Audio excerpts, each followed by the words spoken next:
mulai merecord. Bismillahirrahmanirrahim. Assalamualaikum warahmatullahi wabarakatuh. Alhamdulillahirabbil alamin. Wassalatu wassalamu ala asrafil anbiya wal mursalin Sayyidina Muhammad wa ala alihi wa ashabihi ajmain. Puji syukur kehadirat Allah Subhanahu wa taala karena di malam ke-12 Ramadan 1441 Hijriah yang 1441 Hijriah bertepatan dengan tahun 2020, kita masih diizinkan oleh Allah Subhanahu wa taala untuk mengisi hari-hari kita sesuai dengan arahan oleh pemerintah tentang kita di rumah aja. Kita mengisi mungkin suasana-suasana boringnya kita, suasana-suasana yang membosankan kita bisa isi dengan hal-hal yang lebih bermanfaat dengan membuka diskusi-diskusi yang mungkin sekaitan dengan kondisi yang ada di sekitaran kita, kondisi yang ada khususnya di Kabupaten Bone ini. Nah, sekarang ini kita sudah menghadirkan ada 3 narasumber. Narasumber ini adalah narasumber milenial yang sekaitannya dengan penganggaran di Kabupaten Bone ini kami anggap kompeten.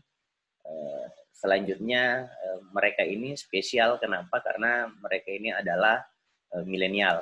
Yang pertama ada adinda saya, ada Eko Wahyudi, selaku tokoh milenial muda yang dalam kondisi saat ini juga banyak melakukan kegiatan-kegiatan maupun banyak melakukan diskusi-diskusi yang ada kaitannya dengan penganggaran yang ada di Kabupaten Bone.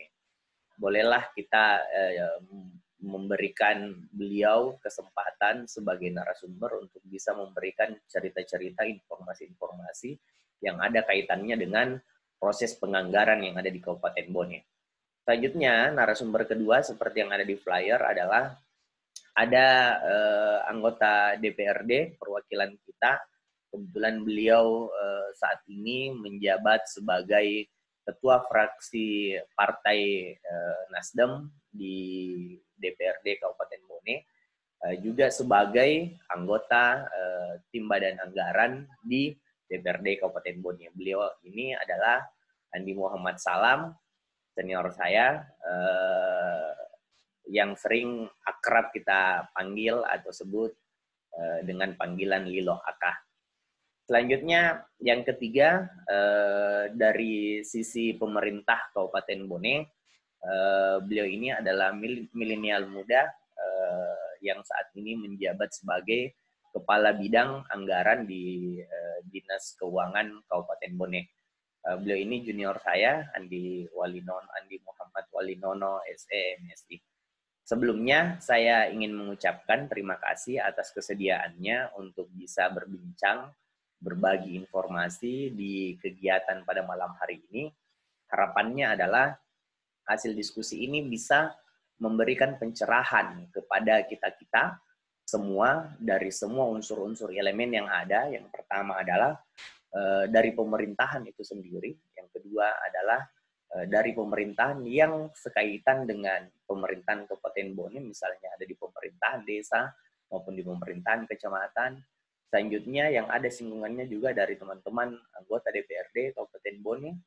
Selanjutnya juga ada di teman-teman, mungkin salah satunya adinda kita ini, Eko Wahyudi, salah satu pelaku penggiat penganggaran yang di Kabupaten Bone, di beberapa sisi mungkin memberikan perwakilan terhadap orang-orang yang dipekerjakannya di kegiatan kesehariannya. Kenapa? Karena anggaran kita ini seperti yang kita ketahui bersama, ada edaran dari 3 menteri, surat edaran dari 3 menteri tentang bagaimana merelokasi dan merekovusing anggaran yang maksimalnya itu ada 50% yang harus kita relakan untuk fokus ke penanganan COVID ini, di mana diatur oleh pemerintah pusat dari surat edaran itu. Dan impact-nya adalah untuk penganggaran kita di bulan April ini, Mei ini, termasuk April kalau tidak salah, kita akan coba menanyakan detail ke narasumber nantinya.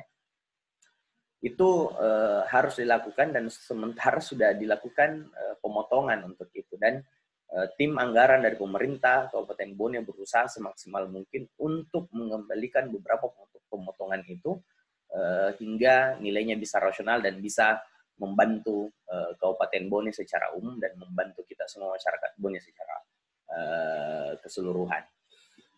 Untuk kesempatan pertama, baiknya saya memberikan kesempatan kepada narasumber kita, yaitu tokoh milenial muda. Ada Adinda Eko Wahyudi yang mungkin ingin menyampaikan beberapa hal yang ada kaitannya dengan penganggaran, yang mungkin ini menjadi perwakilan suara tentang apa yang ada di isi pikirnya, tentang apa yang ada di isi hatinya, tentang apa yang mungkin yang ada di isi hati dan pikirnya itu mewakilkan beberapa isi hati dan pikiran masyarakat Kabupaten Bone secara keseluruhan, atau orang-orang yang mungkin pekerjaannya mirip, seprofesinya, atau mewakilkan masyarakat Bone secara umum dari sudut pandang muda milenial. Ataupun bisa jadi karena beliau ini muda milenial dan lumayan berpengaruh, ada kaitannya kepada teman-teman yang bekerja dengannya atau teman-teman yang ada mungkin di sekelilingnya tidak lebih muda dari beliau, tetapi menjadi suara-suara mereka. Oke, untuk kesempatan pertama kami persilahkan untuk adinda saya yang paling ganteng setelah kami bertiga. Adinda Eko Wahyudi, saya buka mic-nya. Kami persilahkan, silakan Adinda, mungkin waktu sekitar 5-10 menit ada mungkin statement yang disampaikan kepada forum ini. Forum ini diskusinya kami rekam seperti yang sampaikan dari awal. Kenapa? Karena nanti akan dijadikan bahan dokumentasi dari hasil diskusi kita ini menjadi pencerahan kepada masyarakat umum secara luas. Silahkan adikku. Bismillahirrahmanirrahim. Assalamualaikum warahmatullahi wabarakatuh. Waalaikumsalam warahmatullahi wabarakatuh. Terima kasih buat Kakanda Dokter Awal atas kesempatan yang diberikan kepada saya menjadi narasumber atau perwakilan suatu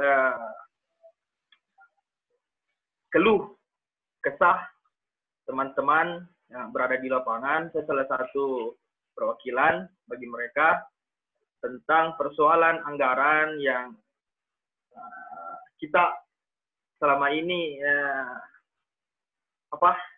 yang selama ini kita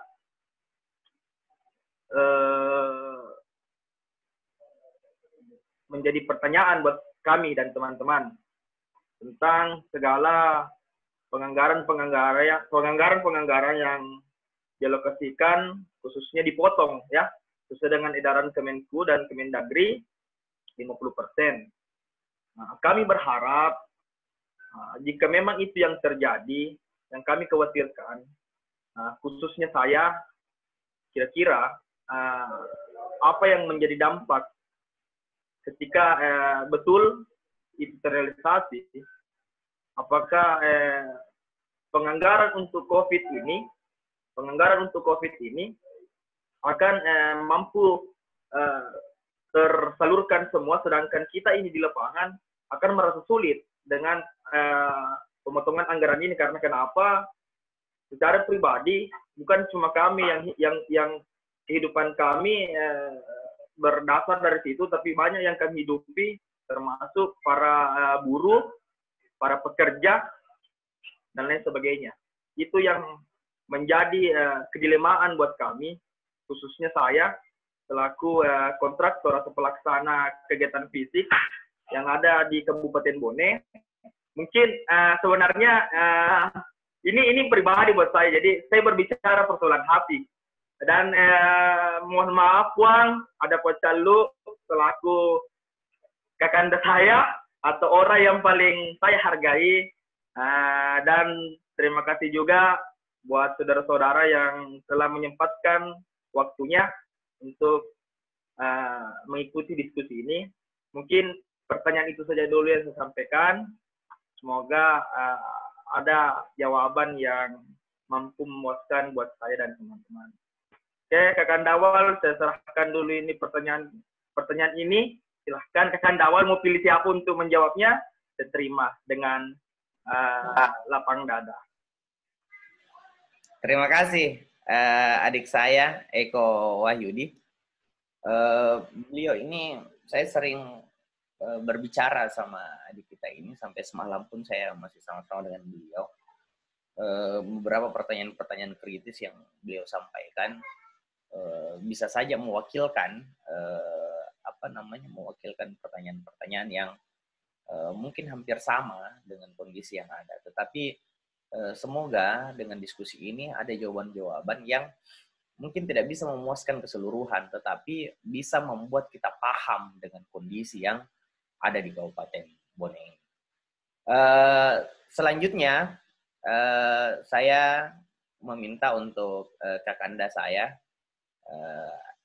kakanda dari Ketua Fraksi Nasdem, juga selaku anggota Badan Anggaran di DPRD Kabupaten Bone. Beliau ini sangat aktif untuk menyuarakan suara-suara yang diwakilkannya, menyuarakan kondisi-kondisi yang update di lapangan. Beberapa kali saya mengikuti beberapa kegiatan-kegiatannya dalam konteks ini di DPRD Kabupaten Bone. Ini sudah sangat berusaha, juga berjuang, namun tidak terpublikasi mungkin secara umum.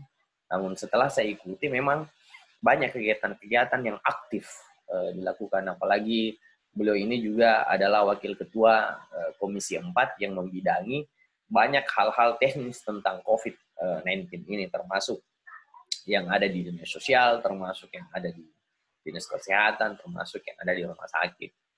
Mungkin Kakanda Lilo Aka ini akan memberikan gambaran-gambaran dari sudut pandang yang beliau selama ini dalami tentang suara-suara yang ada di masyarakat, ataupun ada mungkin kebijakan-kebijakan yang telah dilakukan oleh DPRD Kabupaten Bone secara keseluruhan, baik secara perwakilan Dewan Perwakilan Rakyat secara umum, ataupun dari sisi bagian atau badan anggaran, atau dari sisi komisinya Kakanda Aka. Baik, untuk waktu kami persilakan Dengku Tabe.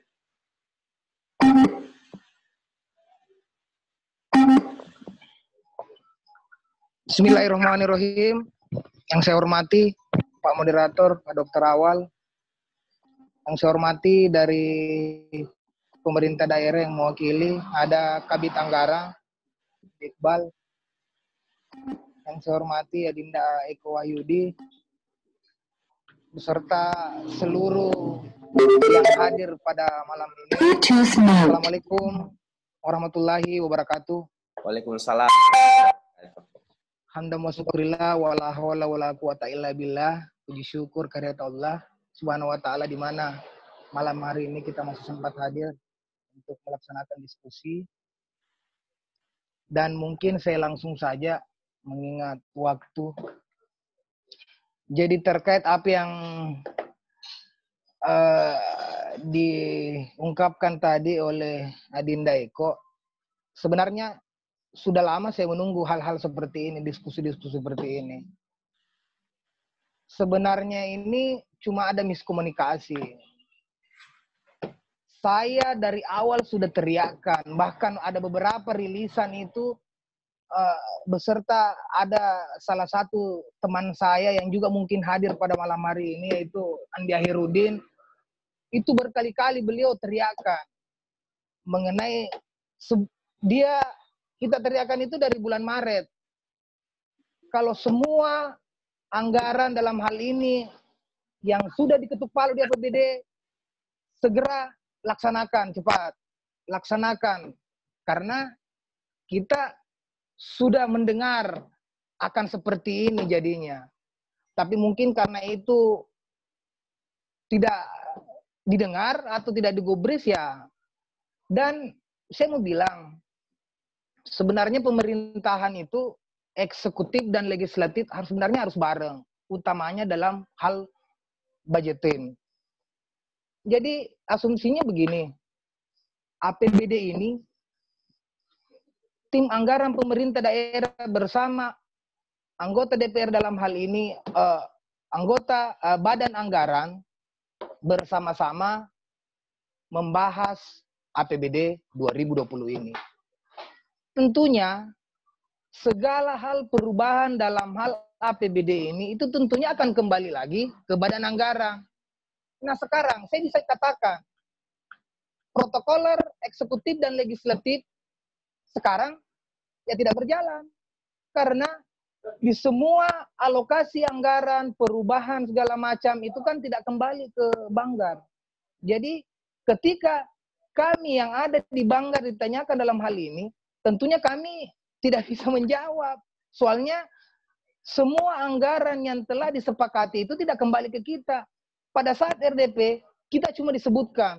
Pada saat itu, kami dari fraksi Nasdem sebenarnya ingin menolak, ingin tidak setuju dengan apa yang sudah pemerintah daerah sepakati. Tetapi kita berpikir, ini kalau kita tidak setujui, ini buat masyarakat juga. Jadi sebenarnya kita dilema, maju kena, mundur kena. Jadi saya bisa katakan, protokoler pemerintahan, legislatif, dan eksekutif ini berantakan. Nah, opini sekarang di luar mengenai penganggaran pekerjaan fisik lah, inilah. Nah, ketika kami di DPR ditanyakan, jawabnya kami dari awal sudah mengingatkan kalau itu dikasih jalan. Menunggu, keluarlah surat ini. Tetapi dalam hal itu, bukan bilang hal yang sudah ditetapkan ini dalam hal yang kebutuhan masyarakat seperti pengerjaan fisik, wah itu langsung mau dibuka seenaknya. Bukan, harusnya kita bicarakan, artinya libatkan Banggar. Mungkin dalam artian aturan yang turun itu bisa jadi semua anggaran yang di dinas itu ya silahkan direlokasi.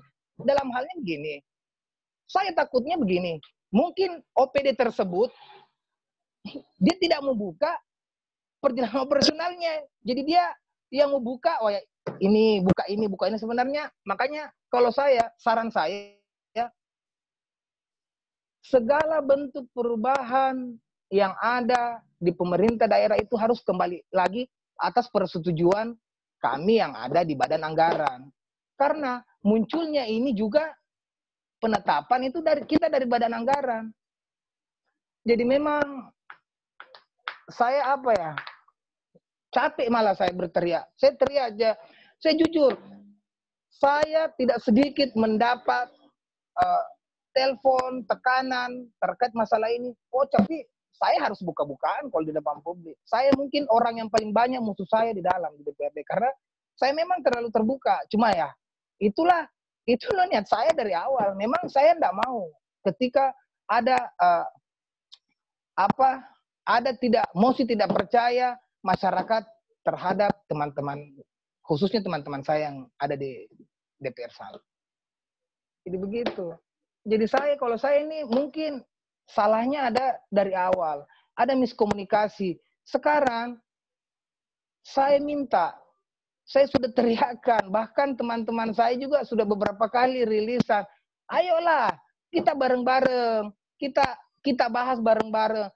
Karena ya mau gimana lagi, pemerintahan itu eksekutif legislatif itu harus bareng. Jangan kita udah gelondongan nih, ada nih, wah langsung mau disepakati. Wah itu ketika baru orang di luar kan nanyanya ke kita, khususnya yang ada di Banggar.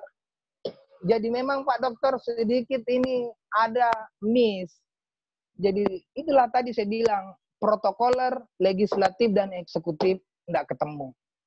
Mungkin sampai di sini dulu, nanti saya lanjut lagi kalau ada pertanyaan yang bisa saya jawab. Oke?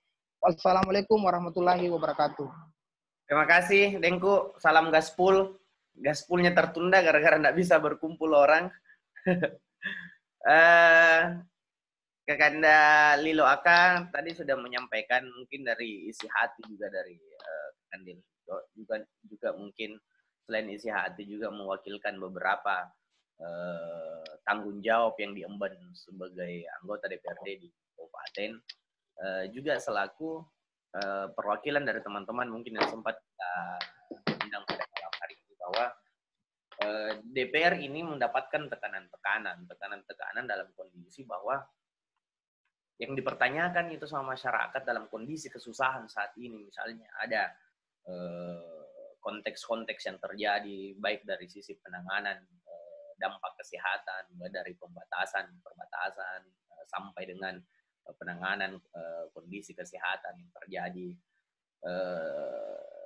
Yang menjadi perwakilan adalah mereka yang ada di masyarakat, dan pertanyaan-pertanyaan itu bolak-balik muncul ke beliau. Sampai pada titik teman-teman DPR mungkin tidak bisa menjawabnya secara real tentang apa yang dilakukan oleh pemerintahan. Kenapa? Karena dari sisi pemerintahan juga saya melihat bayangannya seperti ini. Kondisi saat ini adalah kondisi yang dalam kapasitas kondisi yang sangat luar biasa. Luar biasa dalam artian pandemi ini adalah menyerang keseluruhan, menyerang sampai seluruh tingkat atau sel paling rendah yang ada di kabupaten, termasuk tingkat desa dan seterusnya. Nah, kondisi ini membuat banyak keputusan strategik yang harus muncul, keputusan-keputusan yang dan dilakukanlah model-model pengkajian atau penentuan beberapa solusi yang diberikan oleh pemerintah pusat, dalam hal ini beberapa kementerian-kementerian. Hal-hal yang dilakukan biasanya dalam satu kebijakan itu dilakukan dulu pola sosialisasi 1 bulan, terus pola pembelajaran dan pemahaman. Tetapi kondisinya sekarang patah-patah dalam artian tiba-tiba diundang semua gubernur dan bupati video conference. Edarannya langsung ditentukan dan seterusnya. Di kabupaten kota pun kelabakan untuk yang pertama menafsir dulu yang dimaksud oleh edaran. Tafsir edarannya, mereka juga harus menyesuaikan dari apa yang diminta dari edaran itu. Dan prosesnya sangat cepat. Dan betul yang mungkin disampaikan Kandalilo adalah memang butuh informasi itu. Informasi itu meskipun dalam kapasitas refokusin dan relokasi anggaran ini tidak ada kewajiban pemerintah untuk membutuhkan informasi itu sebagai pertanggungjawaban kepada masyarakat, bahwa harus dilaporkan, harus diketahui. Mungkin bayangannya saya pun orang yang di luar pemerintahan, tetapi dalam konteks masyarakat umum, dalam konteks akademisi yang berkaitan dengan beberapa kebijakan-kebijakan publik, melihat bahwa bagaimana caranya kita berusaha yang mempertemukan bahasa ini. Makanya forum ini kami buka untuk apa? Untuk kita berikan catatan-catatan kepada masyarakat, kepada pemerintahan, kepada DPR itu sendiri, kepada LSM, bahwa begini sebenarnya kondisinya, kita tarik benang merahnya. Sebenarnya kita akan ada solusi. Tapi kalau kita diam-diaman juga agak sulit. Nah, kalau ada diskusi seperti ini, alhamdulillah kita bisa terbuka bersama. Sebelum saya persilahkan ke narasumber ke kita yang selanjutnya, saya ingin menyapa beberapa. Ada satu tamu kehormatan, kalau saya tidak salah tadi beliau hadir. Apa sudah keluar kembali? Oh, masih ada. Puan Rio, selamat bergabung, Puan. Saya buka mic-nya dulu beliau ini. Tadi saya izin colek, Puan, di grup sebelah. Untuk Puan Rio melihat kondisi yang ada di kabupaten, Puan, dengan teman-teman anak-anak milenial ini. Di tengah kesibukannya Puan Rio sebagai anggota DPR RI dari fraksi Golkar, beliau menyempatkan bersilaturahmi menjenguk yang ada di Kabupaten Bone. Terima kasih, Puan. Selamat bergabung, Puan. Ya, lanjut nih. Assalamualaikum warahmatullahi wabarakatuh. Salam lagi. Salam. Lanjut. Saya mendengar aja dulu. Iya, Puan. Terima kasih banyak, Puan. Selamat bergabung juga kepada beberapa Kakanda. Ada beberapa di sini. Ada adik saya juga dari Makassar, staf di Gubernuran. Selanjutnya ada Dr. Vicky, ada Kabit Ekonomi, kalau tidak salah, ada Kanda Kakak, ada beberapa teman-teman dari dosen juga yang sempat bergabung. Ada salah satu anggota DPRD juga dari sekretaris fraksi, sekretaris Komisi 4. Baik, baiknya hal yang ditunggu mungkin. Salah satu anak muda yang paling dicari sekarang di Kabupaten Bone. Beliau adalah Kepala Bidang Anggaran di Dinas Keuangan Kabupaten Bone. Beliau sangat muda dan pas mendapatkan posisi saat ini. Kenapa? Karena kondisi dengan kebutuhan percepatan kegiatan relokasi, refocusing itu memang perlu energik sedikit. Seperti yang saya sampaikan di beberapa grup bahwa kondisi ini adalah kondisi yang luar biasa. Otomatis bagaimana upaya kita melakukan penanganan ini juga mesti dilakukan dengan hal-hal yang luar biasa. Sampai di mana upaya yang dilakukan oleh pemerintah Kabupaten Bone untuk berusaha menyesuaikan terhadap edaran-edaran dari kementerian. Kondisi keuangan Kabupaten Bone saat ini adalah kondisi yang di titik paling menyedihkan sepanjang saya mengetahui proses penganggaran. Harus dipotong 50% penganggarannya.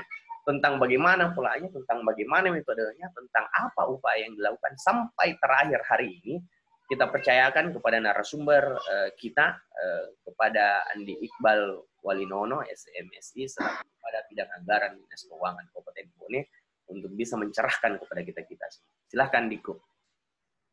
Baik, terima kasih atas kesempatannya.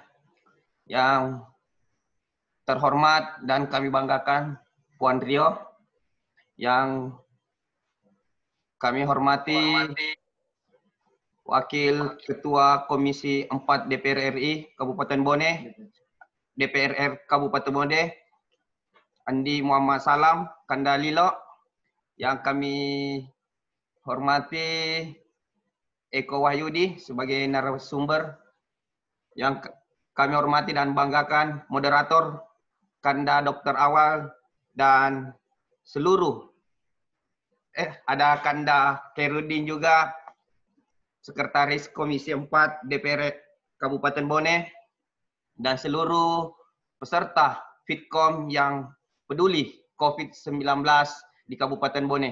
Assalamualaikum warahmatullahi wabarakatuh. Waalaikumsalam warahmatullahi wabarakatuh. Berdasarkan keputusan Presiden nomor 12 tahun 2020 tentang penetapan bencana non-alam penyebaran COVID-19 sebagai bencana nasional.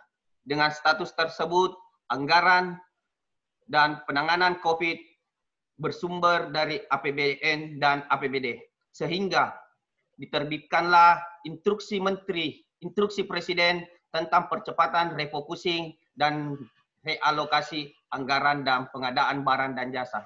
Sehingga Kabupaten Bone melakukan refocusing, yang mana yang dikatakan refocusing adalah memfokuskan program dan kegiatan untuk penanganan COVID-19. Yang mana sebenarnya dalam postur APBD 2020, program kegiatan di SKPD sudah tersusun dan disetujui oleh Dewan Perwakilan Kabupaten Bone. Namun dengan instruksi Presiden kami melakukan refocusing. Refocusing mengalihkan sasaran program dan kegiatan, memfokuskan untuk penanganan COVID-19.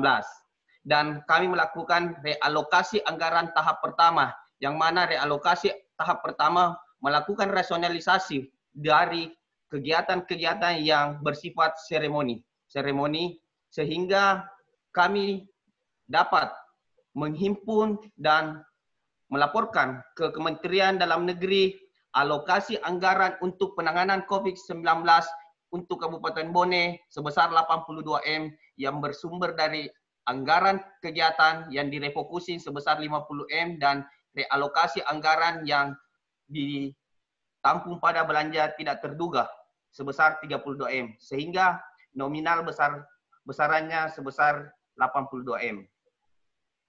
Setelah kami melaporkan Kementerian Keuangan, terbitlah lagi instruksi Menteri untuk percepatan, instruksi Menteri Dalam Negeri untuk percepatan penanganan COVID-19 dan dibarengi surat keputusan Menteri bersama Kementerian Dalam Negeri dan Kementerian Keuangan yang mengamanahkan pemerintah daerah untuk melakukan refocusing dan realokasi anggaran sebesar 50% untuk belanja barang dan jasa dan belanja modal 50%. Sehingga kami melakukan refocusing dan realokasi anggaran sebesar 50%, yang mana nominal besaran belanja modal pada Kabupaten Bone sebesar 303 miliar, yang mana kami melakukan refocusing dan relokasi anggaran sebesar 195 miliar.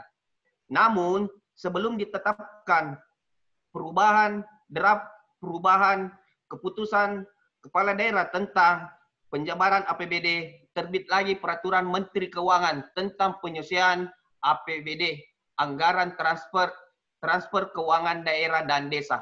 Yang mana dalam PMK tersebut, Kabupaten Bone mengalami pengurangan belanja transfer sebesar 219.294.975.000 rupiah. Yang pertama adalah DAU berkurang sebesar 115 miliar sekian atau berkurang sebesar 10,25%. DAK berkurang sebesar 94 miliar atau 20,3%. Dan dana insentif daerah berkurang sebesar 6 miliar serta dana desa. Dana desa berkurang sebesar 3,5 miliar. Maka alhasil apa yang kami lakukan refocusing dan realokasi anggaran tahap kedua untuk penanganan COVID ternyata hanya untuk menutupi defisit.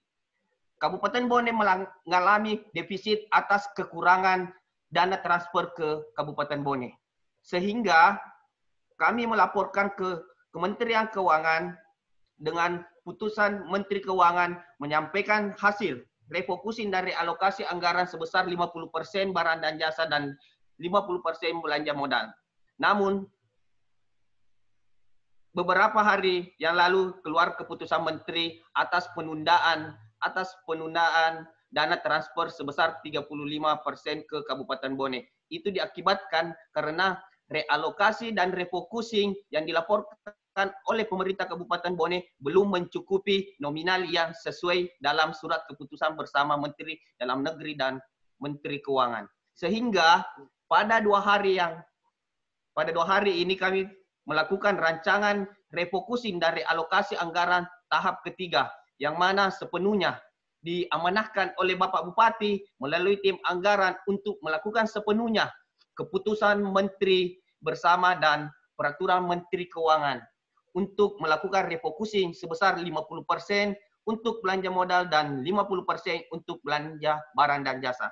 Sehingga pada hari ini, insya Allah, besok kami laporkan kepada Bapak Bupati refocusing dari alokasi anggaran sebesar 253 miliar. 253 miliar. Jadi apabila dilihat postur APBD Kabupaten Bone sebesar 70% di luar dari belanja pegawai, 79% telah dilakukan refocusing dan realokasi anggaran. Terkait apa yang disampaikan tadi Bro Eko Wahyudi bahwa adanya kegiatan-kegiatan fisik yang ada di Kabupaten Bone yang dilakukan refocusing ataupun direalokasi kegiatannya itu benar adanya. Karena kenapa? 303 miliar postur APBD belanja modal di APBD Kabupaten Bone dilakukan refocusing, realokasi sebesar 50%. Maka sampai saat ini selisih dari alokasi APBD pokok sebesar 150 miliar. 150 miliar itu perlu kami sampaikan bahwa DAK belanja yang bersumber DAK itu untuk fisik sebesar 95 miliar. DID dan dana insentif daerah bersumber yang masuk pada belanja modal sebesar 41 miliar. Sehingga total untuk belanja yang ada pada belanja modal hanya terfokus pada dua belanja tersebut. Yang mana yang pertama dana alokasi khusus fisik dan dana insentif daerah untuk belanja fisik ataupun belanja modal. Sedangkan pada belanja barang dan jasa ada sumber, yaitu bersumber dari dana hibah BOS untuk pendidikan yang mana menjadi investasi negara untuk pendidikan masa depan negara dan bersumber dari DAK non fisik. Sehingga apa yang akan dilaksanakan oleh pemerintah daerah ataupun seluruh perangkat daerah harus mau tidak mau perlu ditunda dengan memperhatikan program dan kegiatan yang dapat diprioritaskan untuk penanganan COVID-19. Sekira untuk pertama, demikian yang dapat saya sampaikan. Mohon masukan dan tanggapan dan saran bagi teman-teman yang menganggap bahwa Kabupaten Bone ini perlu masukan yang sangat dibutuhkan oleh pemerintah daerah. Demikian, wabillahi taufiq wal hidayah. Wassalamualaikum warahmatullahi wabarakatuh. Waalaikumsalam warahmatullahi wabarakatuh. Terima kasih banyak adik saya, Kepala Bidang Anggaran DPKAD Kabupaten Bone, Andi Balwalinono. Yang saya tahu 1 bulan terakhir, bahkan 1 minggu terakhir ini penuh dengan teror mungkin. Teror dalam artian kegiatan yang dilakukan untuk bisa menyelamatkan penganggaran Kabupaten Bone ini dengan mengacu pada beberapa keputusan-keputusan yang diminta oleh kementerian maupun terpusat. Itu menjadi bahan pertimbangan dan menjadi usaha yang keras, kiranya kita bisa tetap melakukan beberapa kegiatan-kegiatan utama yang bisa kita lakukan di tengah pandemi COVID-19 ini. Karena banyak hal yang berubah tiba-tiba. Sedangkan untuk merubahnya tidak semudah membalikkan telapak tangan pastinya.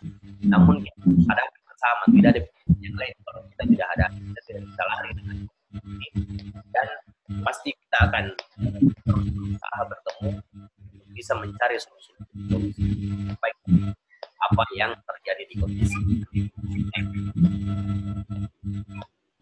Baik, sudah ada yang ingin yang pertama saya ada seperti yang di chat, ada adik saya Iwan Taruna, terus ada teman saya Rahman yang ingin menanyakan mungkin beberapa hal yang dianggap ingin disampaikan di diskusi atau bincang bersama Ramadan pada malam hari ini. Untuk adik saya persilahkan. Ya, bisa dibuka mic-nya untuk kesempatan pertama. Iwan Taruna, silahkan, Dik. Ya, baik. Terima kasih, Kak, atas kesempatannya. Untuk pertanyaan berikutnya bisa masuk sebentar ya, Kanda ya. Ya, Dedi silakan. Ketiga, silakan, Adi Iwan. Oke. Bismillahirrahmanirrahim. Assalamualaikum warahmatullahi wabarakatuh. Salam. Puji syukur kepada Tuhan. Salawat kepada Nabi. Allahumma shalli ala sayyidina Muhammad. Jadi prolog dari saya terkait persoalan anggaran. Anggaran itu ibaratnya seperti klitoris dalam untuk perempuan ketika disentuh langsung orgasme. Jadi ketika berbicara persoalan anggaran di penanganan COVID-19 ini, saya begitu sangat sensitif. Kenapa? Yang pertama ingin saya sampaikan adalah ini akan terjadinya yang namanya krisis of confidence atau krisis kepercayaannya masyarakat terhadap pemerintah. Itu. Karena kenapa saya katakan seperti itu? Karena ini persoalan tidak adanya bentuk transparansi penggunaan anggaran COVID-19 sejak berlakunya ini COVID di Kabupaten Bone. Itu tidak ada. Misalnya, saya katakan begini, kemarin ada penyaluran APD, kemudian anggaran kita sisa berapa begitu setelah belanja APD itu yang tidak terpublish ke masyarakat, bahwa kita hanya menyebutkan nominal sekian 82 miliar yang dimiliki yang dimiliki uang di daerah Kabupaten Bone, tapi itu hanya sebatas nominal saja, tidak ada bentuk transparansi, misalnya penggunaannya itu sekian, jadi sisa anggaran sekian. Dan yang kedua, tidak ada yang saya dapatkan sampai hari ini, tidak ada langkah strategis pemerintah yang berkelanjutan. Ketika misalnya, apa persiapan pemerintah hari ini untuk mencegah atau menanggulangi yang namanya defisit anggaran ketika wabah COVID ini berkelanjutan. Kan COVID hari ini tidak ada yang bisa prediksi sampai bulan berapa atau sampai tahun depankah ini berakhir COVID.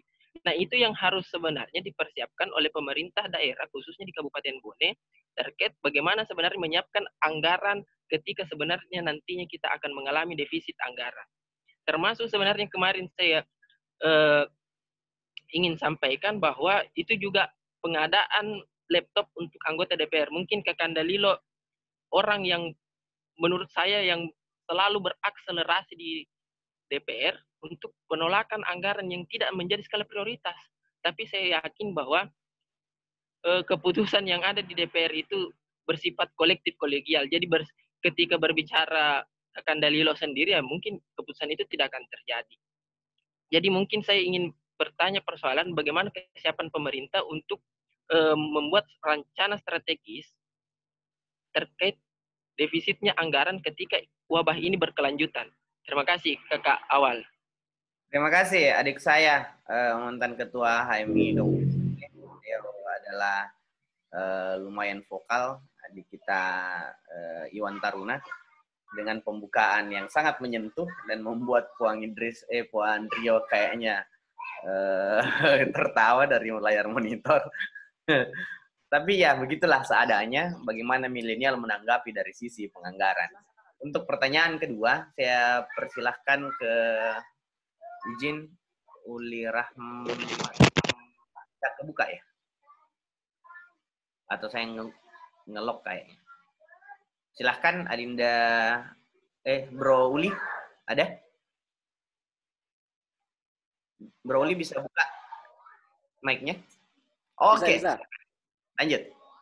Setelah ini ada... Assalamualaikum warahmatullahi wabarakatuh. Assalamualaikum warahmatullahi wabarakatuh. Ya, terima kasih banyak atas kesempatan. Saya ucapkan selamat malam buat Pan Rio, Dalilo, dan semua yang peserta yang hadir.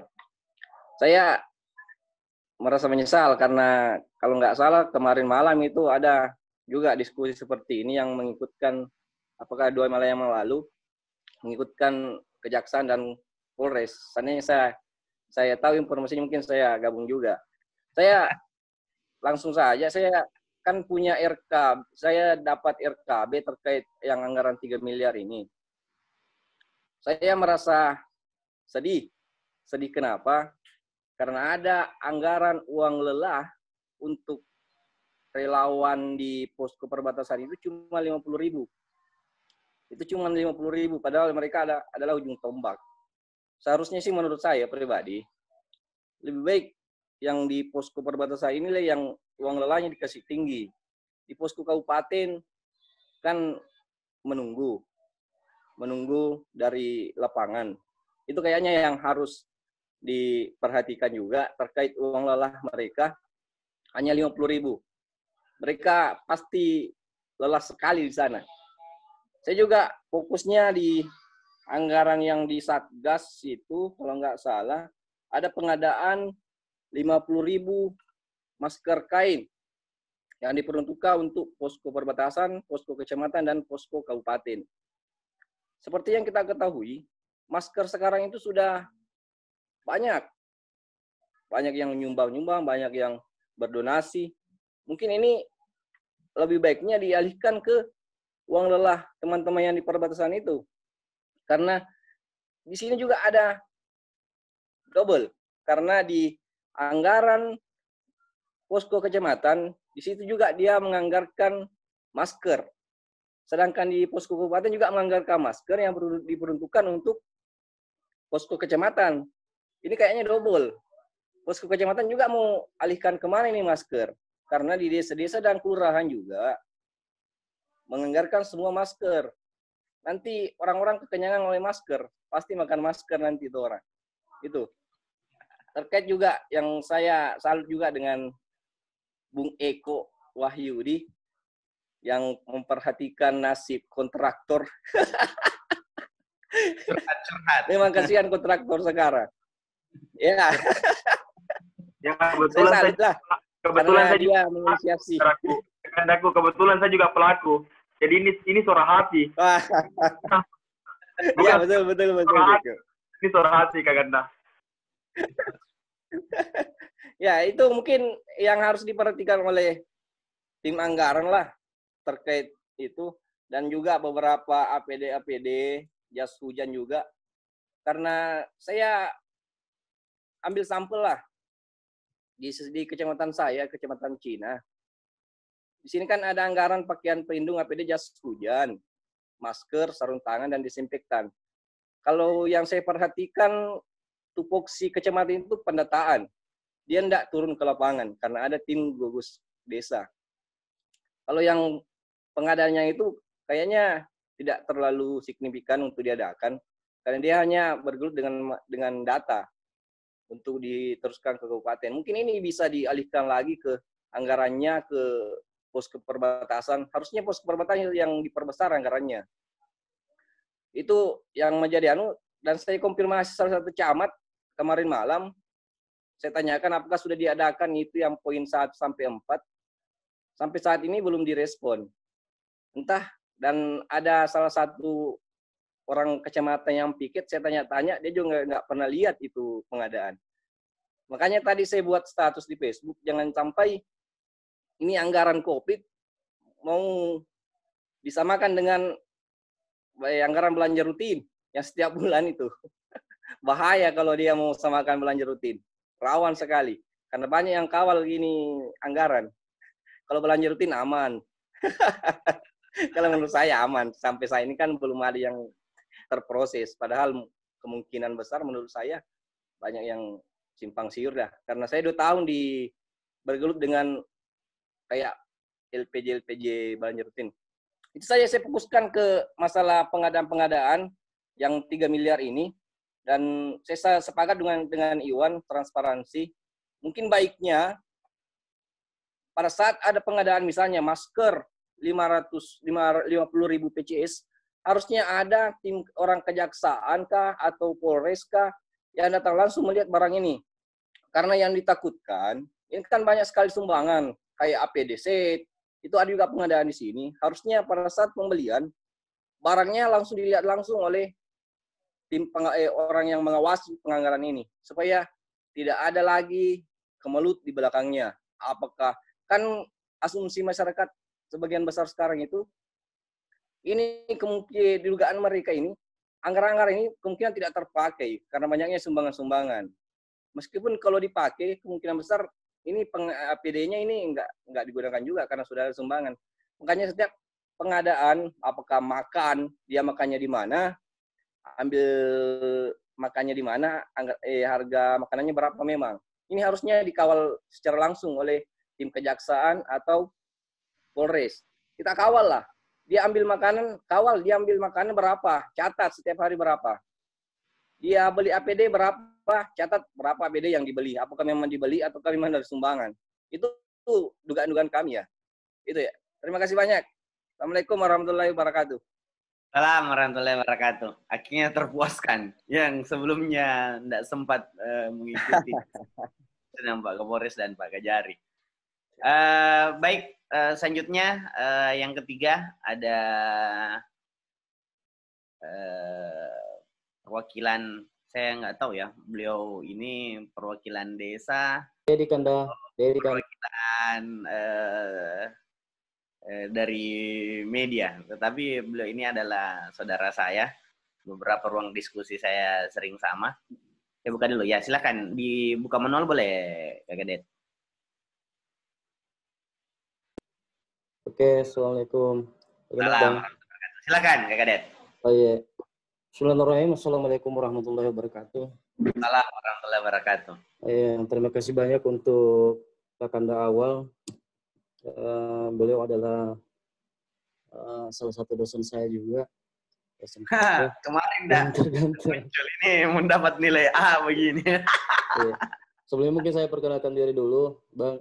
Jadi perkenalkan, nama saya Dedi Hamsa. Untuk aktivitas sehari-hari mungkin saya lebih banyak bergelut di desa selaku pendamping desa. Dan hal demikian saya juga banyak aktif di lembaga sosial termasuk NGO, termasuk di Persitu.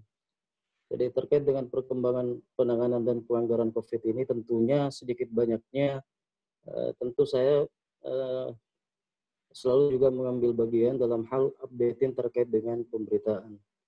Mungkin yang pertama terkait dengan persoalan revokasi anggaran yang seperti tadi sudah dijelaskan oleh Pak Kabid, bahwa ternyata instruksi Presiden nomor 4 ini mewajibkan kepada semua daerah untuk melakukan revokasi anggaran.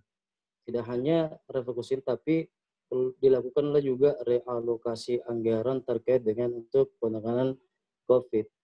Tentunya revokasi anggaran ini tentunya sudah dihitung baik-baik oleh pemerintah daerah bersama DPR. Namun sayangnya dalam hal pembahasan terkait penanganan ini, tentunya untuk menghindari yang namanya kecurigaan-kecurigaan publik, tentunya harus didukung oleh teman-teman NGO ataupun insan pers dalam hal pemberian masukan ataupun beberapa poin yang perlu dibenahi sehingga di kemudian hari tidak terjadi kemudian kasus-kasus yang kemudian menimbulkan kecurigaan publik, seperti beberapa pertanyaan yang teman-teman sering sampaikan di media sosial. Perlu kami bahas kembali bahwa terkait dengan alokasi dana pertama penanganan COVID, kami sempat rilis juga kemarin bahwa dana awalnya itu kurang lebih 1,5 miliar dari anggaran tak terduga kalau nggak salah. Itu pun sudah dialokasikan 1,2 miliar untuk pembelian APD dan beberapa item menjadi kebutuhan untuk Satgas gugus kabupaten maupun dengan APD-APD untuk rumah sakit dan puskesmas. Namun dari fakta-fakta di lapangan yang kami dapatkan juga ternyata APD yang tersedia di tingkat PKM atau puskesmas itu masih sangat memprihatinkan. Tentunya di wilayah kami juga kami perhatikan dari beberapa teman-teman perawat juga curhat bahwa APD yang tersedia hari ini masih sangat minim. Bahkan mereka pada saat melakukan pengecekan kepada saudara-saudara kita pendatang ini masih banyak yang menggunakan jas hujan. Tentunya ini harus menjadi perhatian bersama dan perlu dikawal bersama bagaimana kemudian dalam hal pelanggaran COVID-19 ini betul-betul termanfaatkan dan terbelanjakan sesuai dengan apa yang direncanakan sebelumnya. Yang kedua, terkait dengan penambahan nominal anggaran yang mencapai 82 miliar, saya kira ini sepenuhnya harus dimatangkan baik-baik, Bang. Dalam hal ini, seharusnya pihak Gustu PPJ 19 ini tidak lagi melakukan kegiatan-kegiatan seremonial seperti himbauan dan penyemprotan saja, tetapi perlu ada tindakan-tindakan nyata yang lebih progresif dalam hal pencegahan penyebaran di Kabupaten Bone. Apalagi kita di Bone ini sudah terkonfirmasi ada 5 kasus positif dari klaster santri, ada 4 dan 1 dari saudara kita yang ada di KH. Tentunya tindakan-tindakan nyata daripada Gustu ini harus lebih progresif lagi, Bang. Jadi yang kami lihat hari ini kan masih banyak terkait dengan seremonial, penjemputan dan sebagainya.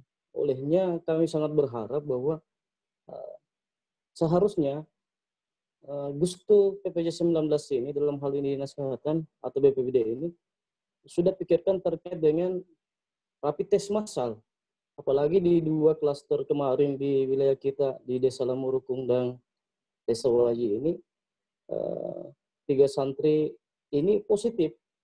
Dan ternyata dari beberapa fakta di lapangan sudah melakukan kontak di beberapa orang, bukan hanya keluarga. Sehingga harusnya karantina wilayah untuk 2 desa ini harusnya segera dilakukan dan dilakukan rapid test massal. Namun demikian kami lihat hari ini bahwa yang dilakukan Gustu hanya masih penelusuran terus kontak. Sedangkan rapid test kita ini kita tidak tahu berapa sih jumlahnya yang ada di rumah sakit, berapa sih jumlahnya yang ada di PKM, ini tidak jelas. Kemudian terkait dengan penanganan tindak lanjut COVID ini dari 82 miliar ini, tentunya kami sangat berharap sebagai masyarakat Bone, harusnya pemerintah kabupaten ini melihat Kabupaten Sopeng yang sudah memiliki alat PCR atau J-Swab. Tentunya hal ini sangat penting untuk diadakan di Kabupaten Bone. Melihat wilayah kita ini yang sangat luas, Pak. Kita ada 328 desa tambah berapa kelurahan dari 27 kecamatan. Tentunya kalau kita hanya mengandalkan J-Swab di Makassar, tentunya ini penanganan akan menjadi lambat. Olehnya harusnya dari 82 miliar ini kami sangat berharap bahwa Rumah Sakit Tandrawaro ataupun Rumah Sakit Yasin ini sudah disiapkan untuk tes PCR atau swab. Karena kemungkinan besar kita di Kabupaten Bone ini, kalau melihat dari grafik jumlah penduduk dan mobilitas penduduk ini, dari tren kasus di beberapa daerah yang dahulunya hanya 1, 2, 3 ini akan sampai meledak karena ketidaksanggupan kita dalam hal menangani terkait dengan penyebaran itu. Selanjutnya Bang, selanjutnya terkait dengan penanggulangan COVID. Pada dasarnya kami melihat juga belum ada sinkronisasi yang jelas terkait dengan gugus tugas tingkat relawan desa dengan tingkat kabupaten. Harusnya ini ada balancing anggaran. Perlu kami sampaikan bahwa kami selaku pegiat juga desa, kalau 328 desa rata-rata menganggarkan anggaran COVID 50 juta, per desa itu anggarannya kurang lebih 164 miliar.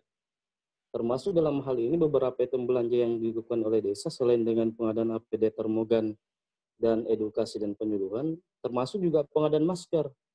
Termasuk juga di Pusat tingkat kabupaten juga pengadaan masker. Saya kira ini Bang sudah tumpang tindih kita ini.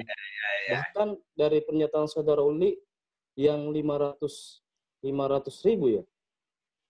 Harusnya ini tidak usahlah dianggarkan oleh pemerintah kabupaten yang kecil-kecil ini karena masing-masing desa sudah anggarkan. Yang kedua, seharusnya sinkronisasi anggaran ini memang perlu karena jangan sampai pemerintah kabupaten anggarkan, desa juga anggarkan.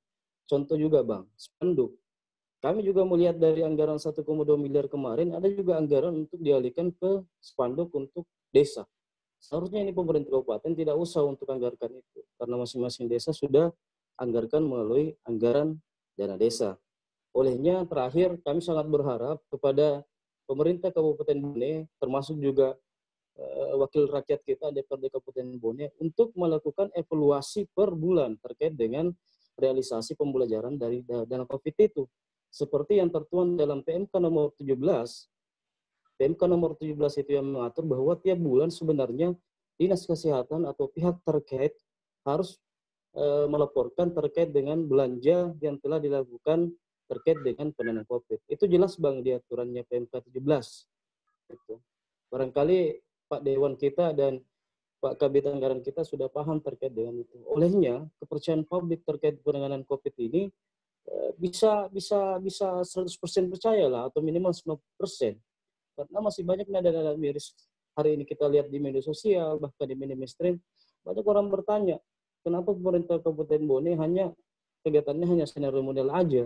Kenapa tidak ada langkah-langkah yang dilihat lebih taktis, lebih progresif untuk penanganan COVID ini? Apalagi kita di Bone ini sudah masuk kategori zona merah. Mungkin seperti itu Bang yang perlu kami sampaikan. Selanjutnya kami sangat berharap bahwa dalam hal penanganan COVID ini memang perlu ada sinergitas. Bukan hanya antara lembaga pemerintah daerah, tapi unsur masyarakat juga harus terlibat. Bagaimana kemudian masyarakat itu terlibat? Tentunya pemerintah daerah harus membuat kebijakan-kebijakan yang bisa dipertanggungjawabkan secara publik. Mungkin seperti itu dari saya. Terima kasih. Assalamualaikum warahmatullahi wabarakatuh. Saya Alinda Dedi. Beliau juga sepertinya beberapa kali saya komunikasi, beliau ada satu media online yang sering menyuarakan terhadap suara-suara yang ada di lapangan. Selanjutnya beliau juga mahasiswa saya di Pasca Sarjana Sekolah Tinggi Ilmu Administrasi yang menyampaikan dan menjelaskan beberapa kondisi-kondisi update yang ada di lapangan. Masih ada penanya, tapi saya pending dulu pertanyaannya. Ada keadaan topikal setelah ada penjelasan, takutnya narasumber lupa terhadap pertanyaan-pertanyaan. Kita akan cicil, kita akan habiskan malam untuk apa? Untuk berpikir bersama dan membicarakan bersama tentang bagaimana setidaknya kebaikan-kebaikan yang kita inginkan bersama terhadap kabupaten. Bahwa diskusi pada malam hari ini tidak lebih ke bagaimana menyoroti pemerintah dari sisi satu saja, tapi bagaimana kita memberikan masukan dan luaran dari hasil diskusi pada malam hari ini juga sebagai masyarakat untuk bisa terlibat bersama membantu pemerintah, membantu kita semua dalam melewati pandemi COVID-19 ini. Dari 3 penanya, ada yang pertama adik saya Iwan Taruna, yang kedua adalah Bang Uli, ada Bro Uli, dan yang ketiga adalah adik saya, Dedi. Sepertinya malam ini saya kekurangan 2 narasumber yang sangat dibutuh dari pertanyaan-pertanyaan yang muncul, yaitu narasumbernya adalah BPBD dan narasumbernya yang kedua adalah Dinas Kesehatan sepertinya.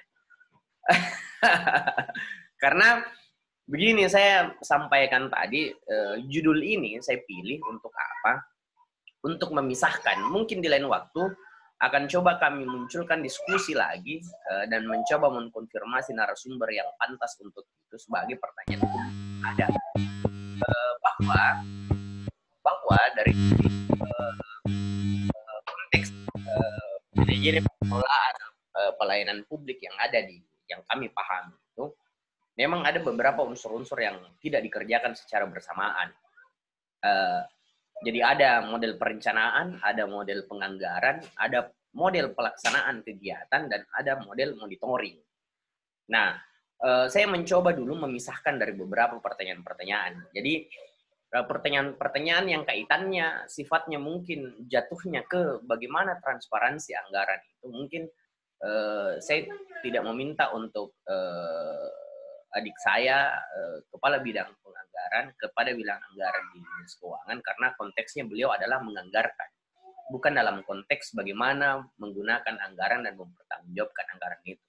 Tetapi narasumber yang ada di sini juga bisa menyuarakan itu. Ada Rekanda Lilo Aka yang bisa menyuarakan hal itu tentang bagaimana transparansi anggaran dan bagaimana memperlihatkan bagaimana progres dari anggaran itu, atau bagaimana bisa kita melihat rujukan-rujukan yang mana sebenarnya kita aturkan. Apakah pemerintah itu kasihan juga, dari sisi satu lagi kasihan juga mereka sementara bekerja dan terus-terus setiap ada kegiatan yang dilakukan tapi anggarannya ada dan seterusnya, apakah memang menjadi konsumsi? Nanti kita lihat bagaimana menjadi modelnya. Tetapi saya anggap itu bisa didorong untuk ada ada saling percaya, ada trusted terhadap masyarakat, minimal menambah imun kepada kita semua untuk bisa apalagi namanya untuk bisa bertahan dan melalui pandemi atau melawan pandemi. Selanjutnya ada pertanyaan juga yang ingin saya konfirmasi tentang sembari juga kita masukkan dari ketiga narasumber yang ada tentang alat swab. Alat swab itu yang ada di Sopeng kan mengkonsumsi baru saja puasa tadi. Ternyata alat swab yang ada di Sopeng itu ada barangnya dan dimiliki oleh sebagai anggaran hukum tidak bisa. Namun belum difungsikan. Informasi update mau membantu konfirmasi. Belum difungsikan dengan regulasi. Regulasinya adalah belum bisa digunakan sebelum mendapat baik dari dinas kesehatan provinsi tadi entah seperti apa. Namun 1 bulan yang lalu memang saya pernah berdiskusi, ada teman duduk saya waktu SMP di SMP 2 Kabupaten Bone. Beliau adalah Persatuan Perawat untuk Analisis Kesehatan yang mengecek darah itu dari Gorontalo. Saya berdiskusi, Bone bisa tidak, kebetulan dia orang Bone juga, Bone bisa tidak melakukan tes swab PCR ini, bisa tidak kita adakan gitu. Mereka sampaikan bahwa itu memungkinkan karena sumber daya manusia yang ada maupun sumber daya apalagi namanya ruangan atau apa itu memungkinkan. Namun memang kembali bahwa harus ada izin, harus ada regulasi untuk itu. Entah bagaimana model dari Kemenkes ini atau model dari Dinas Kesehatan ini, kita menunggu regulasinya. Tapi menurut saya itu menjadi tambahan informasi dari saya yang kebetulan sempat menanyakan dan menjadi bahan diskusi di beberapa tempat. Nah, konteks malam ini, karena kita berbicara tentang bagaimana perencanaan penganggaran, pelaksanaan kegiatan, dan monitoring, malam ini kita pisahkan saya dulu sementara tentang bagaimana penganggaran. Biar apa? Biar kita bisa menyimpan diskusi kita. Memang pertanyaan kita banyak, tapi bagusnya kita buat terstruktur dulu. Khusus malam ini kita berbicara tentang bagaimana penganggaran. Ada beberapa pertanyaan tentang bagaimana konektivitas model penganggaran yang ada di desa maupun yang ada di kabupaten. Tentang bagaimana sebenarnya model anggaran dilakukan tentang bagaimana membelanjakan yang dianggap penting. Tentang bagaimana implementasi mungkin tidak di suasana ini, tetapi bisa menjadi apa yang ada perwakilan perwakilan narasumber kita dari Badan Anggaran di Kabupaten. Baik, untuk pertama saya meminta kepada adik saya, Kepala Bidang Anggaran, Andi Iqbal Walinono. Pertama, mungkin dari 3 pertanyaan ini, 3 penanya ini, baiknya saya meminta pandangan secara detail mungkin dari sisi anggaran 82 miliar itu. Tadi sudah dijelaskan, tapi baiknya dibedah ulang.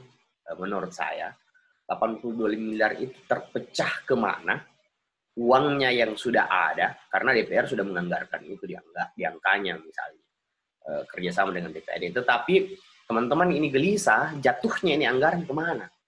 Sebelum kita menanyakan diapakan.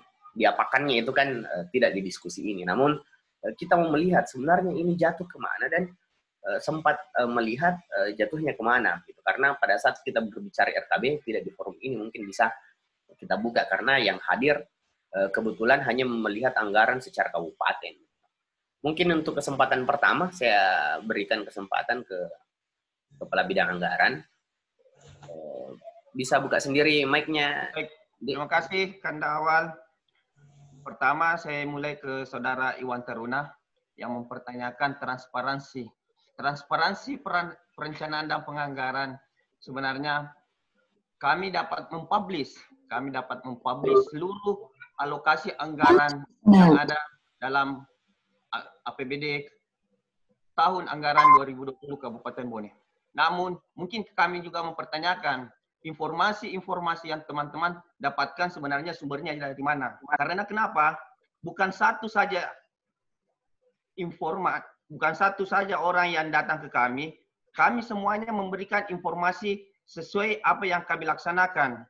Jadi apabila Saudara Iwan Taruna datang ke kami dan meminta data sedetail mungkin, kami akan sampaikan.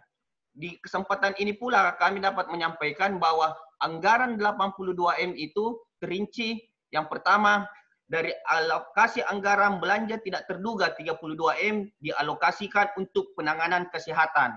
Penanganan kesehatan itu berupa pengadaan atau penyiapan APD dan alat alkes untuk rumah sakit dan dinas kesehatan. Dan anggaran dari 50 miliar itu, 50 miliar dari kegiatan, program dan kegiatan yang ada di perangkat daerah, khususnya dinas kesehatan dan rumah sakit sebesar 8,6 miliar.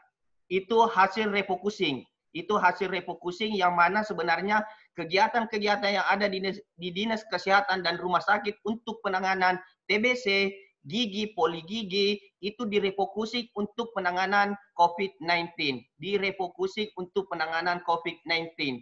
Jadi kegiatan yang ada di SKPD, Dinas Kesehatan dan Rumah Sakit direfocusing, dialihkan sasarannya untuk penanganan COVID-19 sebesar 8 miliar.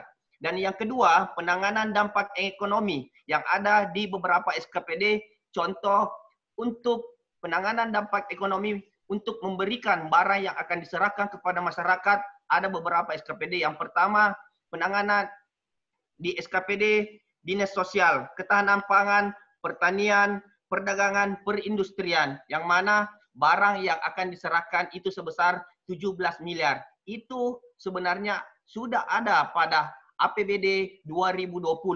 Namun mungkin peruntukannya bukan untuk yang terdapat dampak dalam COVID-19. Makanya kami refocusing untuk penanganan COVID-19 yang mendapatkan dampak dari COVID-19 tersebut. Sebesar 17 miliar untuk penanganan dampak ekonomi. Sedangkan untuk penyediaan social safety net atau jaringan pengaman sebesar 23 miliar. Barang yang akan diserahkan sudah ada di APBD Kabupaten Bone tahun anggaran 2020.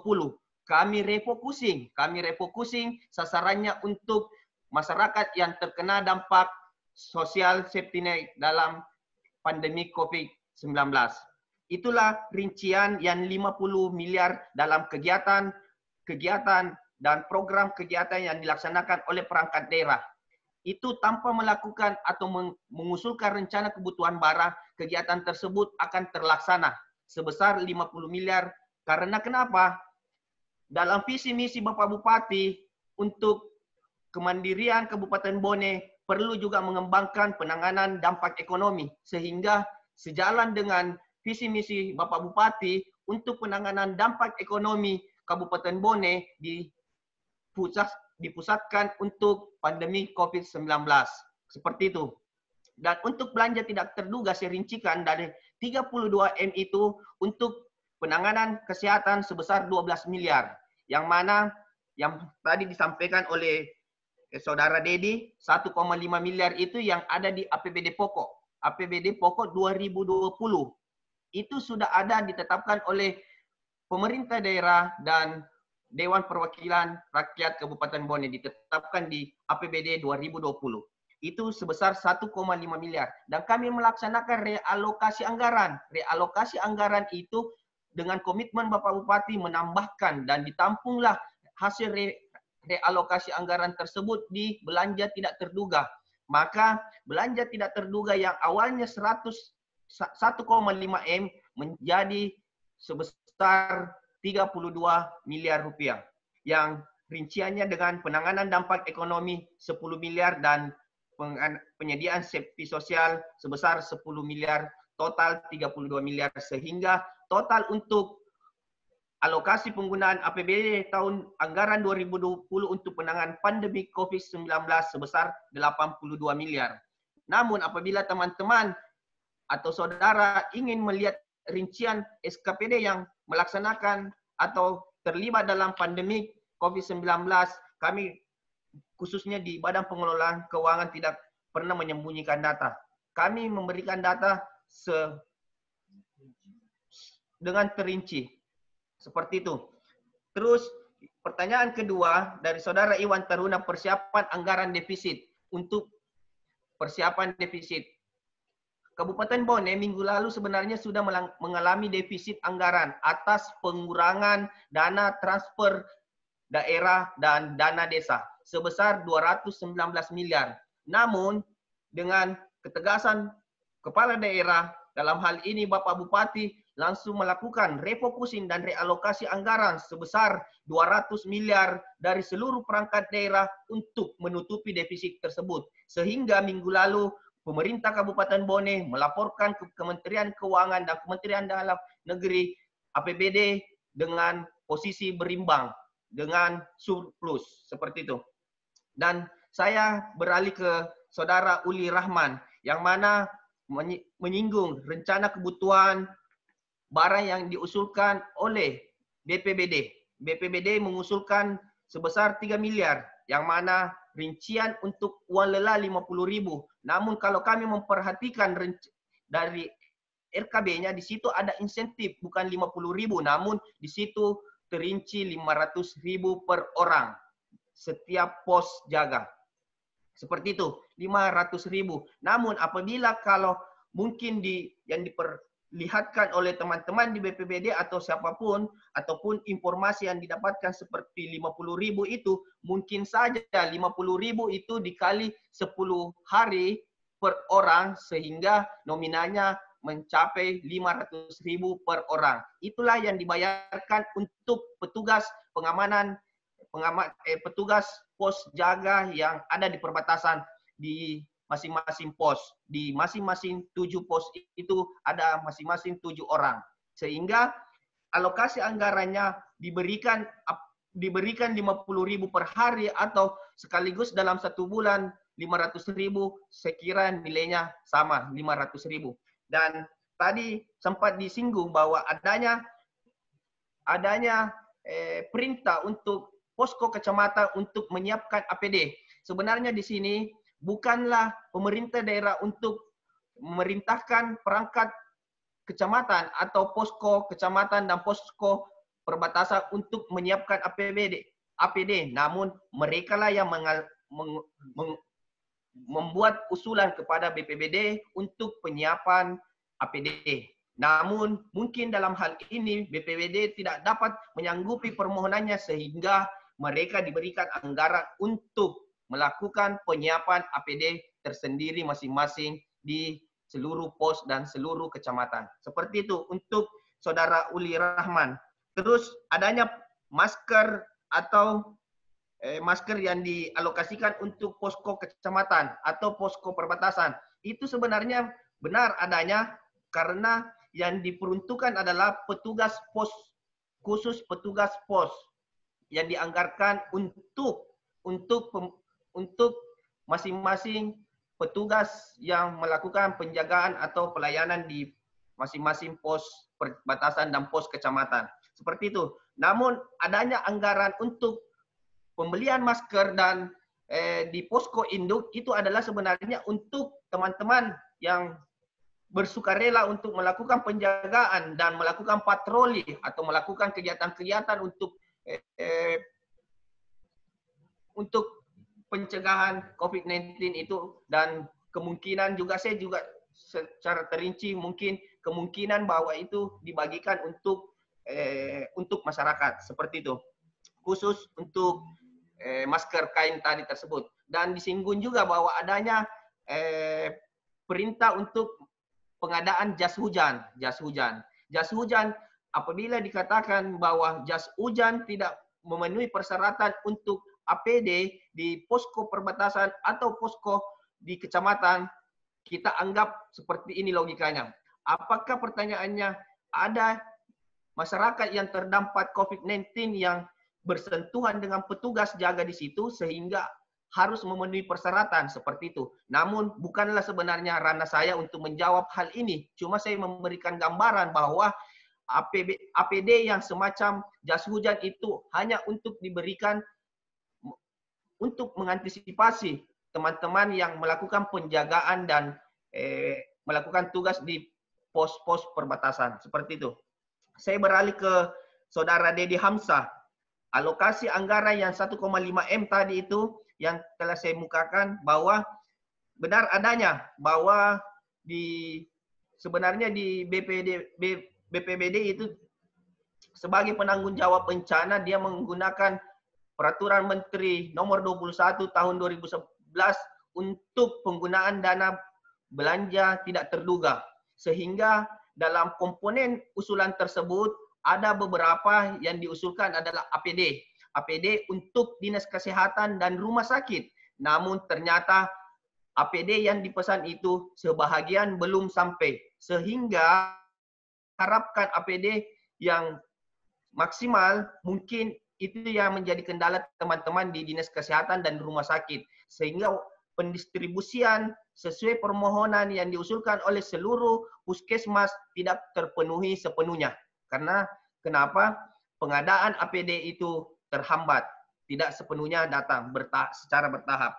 Terus adanya gugus tugas dan gugus tugas kabupaten dan gugus tugas desa. Sekira dalam hal ini yang dapat menjawab adalah tim gugus tugas. Namun saya memberikan gambaran bahwa gugus tugas di kecamatan dan gugus tugas di kabupaten masing-masing memiliki dasar hukum.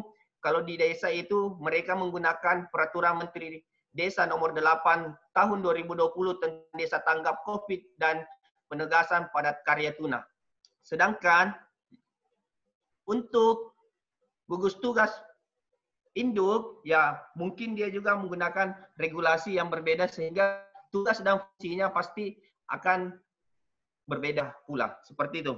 Terus sempat juga disampaikan bahwa untuk anggaran 82M untuk pengadaan atau persiapan lab swab, ya itu sekira yang dapat menjawabnya adalah tim gugus tugas pula, sehingga pada kesempatan ini hanya itu saja yang dapat saya sampaikan. Wabillahi taufiq wal hidayah. Wassalamualaikum warahmatullahi wabarakatuh.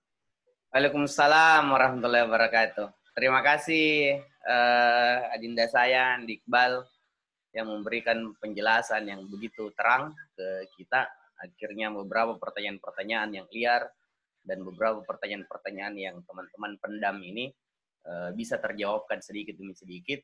Termasuk ini sudah ada chattingan yang meminta bahwa Bapak Andi Iqbal ini sebagai juru bantu di juru bicara Satuan Gugus Tugas. Karena beberapa pertanyaan beliau bisa, ini ada chattingan dari Kandan Taufika. Namun saya lebih setuju kalau dia yang jadi juru bicara. Kayaknya lebih real. Astaga, memang udah bahaya. Tapi terima kasih. Kenapa? Karena ini tahan. Kenapa kita buka pembicaraan tentang penganggaran? Karena memang liar. Kita punya pandangan dan persepsi hanya dari sejumlah bahwa ada 80 miliar. Bagaimana doain dan seterusnya. Tetapi ya itulah, ada penjelasan, ada bagian-bagian, ternyata ada upaya-upaya yang dilakukan oleh pemerintah kabupaten, ada upaya-upaya yang diinstruksikan seperti yang disampaikan Pak Iqbal tadi, bahwa di dana tak terduga saja itu 1,5 miliar kalau tidak salah disampaikan tadi, yang pertama dialokasikan. Namun dengan perintah pimpinan kepala daerah, dalam hal ini Bapak Bupati, menambah sampai angkanya 32M. Itu adalah apresiasi yang harus kita lakukan. Kenapa? Karena diupayakan untuk bagaimana merespon COVID ini, di mana 32 miliar itu langsung dipecah dari 3 dampak, di mana ada dampak kesehatan sebesar 12 miliar, ada dampak ekonomi sebesar 10 miliar, dan ada dampak sosial sebesar 10 miliar pula. Ini salah satu hal yang kita patut apresiasi. Dalam upaya pemerintah daerah sudah mengupayakan segala kemampuan yang dimiliki di tengah pengurangan anggaran yang memang harus diikuti. Kenapa? Karena pemerintah daerah kita memang dana yang dibutuhkan sebagai penopang APBD itu ada di dana alokasi umum, termasuk juga di dana penerimaan maupun di dana alokasi khusus. Sebelum saya lempar ke Kakanda Lilo Aka sebagai perwakilan anggota DPRD Kabupaten Bone untuk juga sama menanggapi, saya ingin menyapa ada beberapa tamu-tamu baru yang ada di sini. Ada Kakanda Alfian Anugrah. Masya Allah, Dempiang. Mau dibuka mic-nya, Dempiang. Sebentar, Dempiang. Baik, ada Kakanda Alfian Anugrah, ada Kakanda dari anggota DPRD Provinsi, ada Kakanda Irwandi Nasir, dengan songko hajinya. Selamat malam, Deng. Assalamualaikum. Terima kasih sudah bergabung juga. Beberapa teman-teman juga, ada pengandis, ada beberapa teman-teman yang masih setia di diskusi. Sepertinya diskusi ini menjadi jawaban-jawaban dari beberapa pertanyaan-pertanyaan kita yang memang selalu mencari di mana sumber untuk bisa mendapatkan jawaban-jawaban dari pertanyaan-pertanyaan yang mengambang yang mungkin kita butuh penjelasan secara detail. Baik, kepada Kakandaku Lilo Aka untuk bisa memberikan pandangan, karena beberapa memang tadi saya mencoba membatasi bahwa Bapak Iqbal ini selaku Kepala Bidang Penganggaran, kita berbicara hanya dari sisi bagaimana proses penganggaran itu, proses relokasi, proses refocusing, tentang bagaimana petunjuk-petunjuk dari kementerian yang bisa disesuaikan untuk bisa memenuhi kebutuhan menanggapi pandemi COVID-19 yang ada di Kabupaten Bone ini. Nah, ternyata pertanyaan-pertanyaan teman-teman ini juga ada yang berkaitan dengan bagaimana pengelolaan dari anggaran itu, tentang bagaimana model transparansi dan seterusnya. Secara transparan di pengelola anggaran Kabupaten Bone ini bersedia. Nanti kita coba akan konfirmasi, karena kalau tidak salah DPKAD Kabupaten Bone itu memiliki website biar orang tidak bolak-balik lah. Kami percayakan sepenuhnya ke teman-teman atau saudara-saudara kami atau orang tua kami di pemerintahan.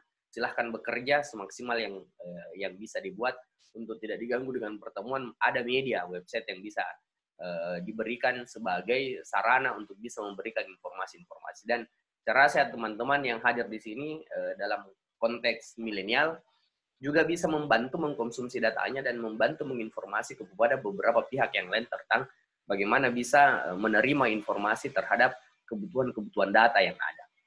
Baik, olehnya itu kami persilahkan kepada Kakanda Lilo untuk bisa menanggapi beberapa pertanyaan dan pernyataan yang dibukakan oleh forum ini. Silahkan, Dengko.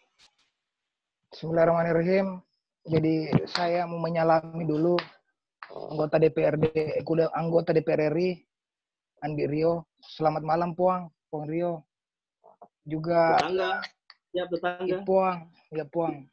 Sahabat saya anggota DPRD Provinsi Andi Irwandi Nasir. Selamat malam, Puang Iwang. Malam. Juga baru hadir saudara saya Alfian Anugrah. Selamat malam. Malam. Ya, toh bicara lo, toh bicara. Pura bidalo Juga Dengku. di sini ada sahabat saya, Sekretaris Komisi 4, Andi Ahirudin. Selamat malam. Masa Malam, siap. Jadi mungkin saya langsung menjawab karena pertanyaannya hampir sama. Ada beberapa tadi yang bertanya. Yang pertama yang Iwan Taruna terkait laptop, mungkin saya tidak usah jelaskan di sini. Mungkin apalah arti seorang Lilo sendiri atau ada beberapa orang saja. Jadi kalau itu mungkin, dan sebenarnya laptop ini sebenarnya memang sudah hadir sebelum COVID ini. Terus yang mengenai alat swab itu jauh sebelumnya, sebelum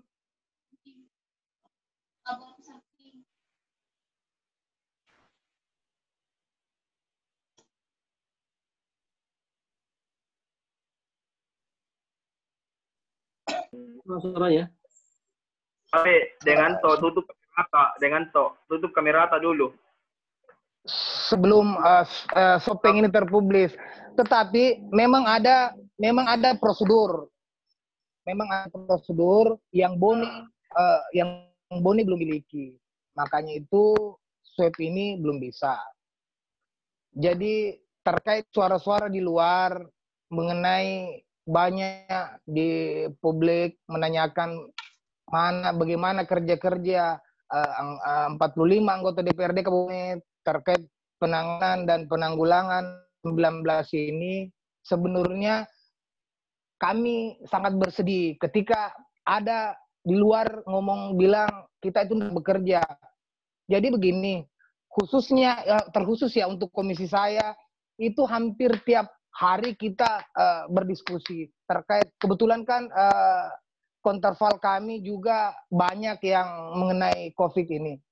Seperti beberapa yang sekarang sudah terrealisasi di beberapa posko yang ada di Kabupaten Bone, seperti mengenai insentif, itu hampir dibilang 1000% itu perjuangan komisi kami itu.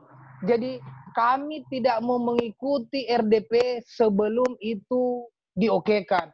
Kami meminta daerah Pol PP Bung 5 draftnya tidak salah itu mungkin bukan 500.000 itu tadi lihat dengan tunai dia uang makannya, dan itu salah satu PR kita di Komisi 4. Terus mengenai APD ini yang memang sontak dibicarakan di luar. Jadi mungkin saya orang pertama yang selalu rampak dalam hal ini. Saya tahu persis bagaimana APD ini. Hampir semua dan semua Kabupaten Bone UPTD-nya kita sudah datangi. Untuk awal kemarin memang masih ada kekurangan. Tetapi terakhir kami sudah berkunjung semua, saya rasa itu tidak. Kalau ada bilang kekurangan, mungkin ada itu miskomunikasi. Karena kita kebetulan juga punya grup semua UPTD yang ada di Kabupaten Bone. Bahkan di kunjungan kami kemarin, ada beberapa UPTD itu tidak terpakai APD-nya karena lebih. Jadi kalau ada di luar bilang APD belum lengkap, nah ini saya mau pertanyakan. Sebenarnya jadi begini, pengadaan APD ini memang bukan untuk semua masyarakat. Jadi untuk tenaga kesehatan yang ada di UPTD tersebut. Jadi memang sedikit ada keganjalan. Mungkin pengertiannya di luar ini pengadaan APD untuk kecamatan ini. Itu mungkin ada beberapa masyarakat untuk, bukan. Jadi ini untuk tenaga medis yang ada di UPTD itu. Jadi sampai tadi sore sempat kami pertanyakan, kebetulan ada informasi di Kecamatan Kahu, katanya ada tenaga kesehatannya yang mendapat. ternyata itu enggak. Itu bidan desa, APD-nya sudah disiapkan dari pihak desa. Jadi APD yang dari kecamatan itu yang tidak terpakai, tapi ada, barangnya ada. Jadi mungkin di sini memang perlu ada komunikasi yang betul-betul real sebelum dilempar. Dan yang kedua, kami juga selaku anggota DPRD selalu mengingatkan sesuai dengan tupoksi kami mengenai haruslah berhati-hati dalam hal penganggaran terkhusus untuk anggaran COVID ini. Tetapi setelah kami melihat di bawah per bulan ini dan 28 Maret kemarin itu semua UPTD puskesmas yang ada di Kabupaten Bone semua sudah tersalurkan.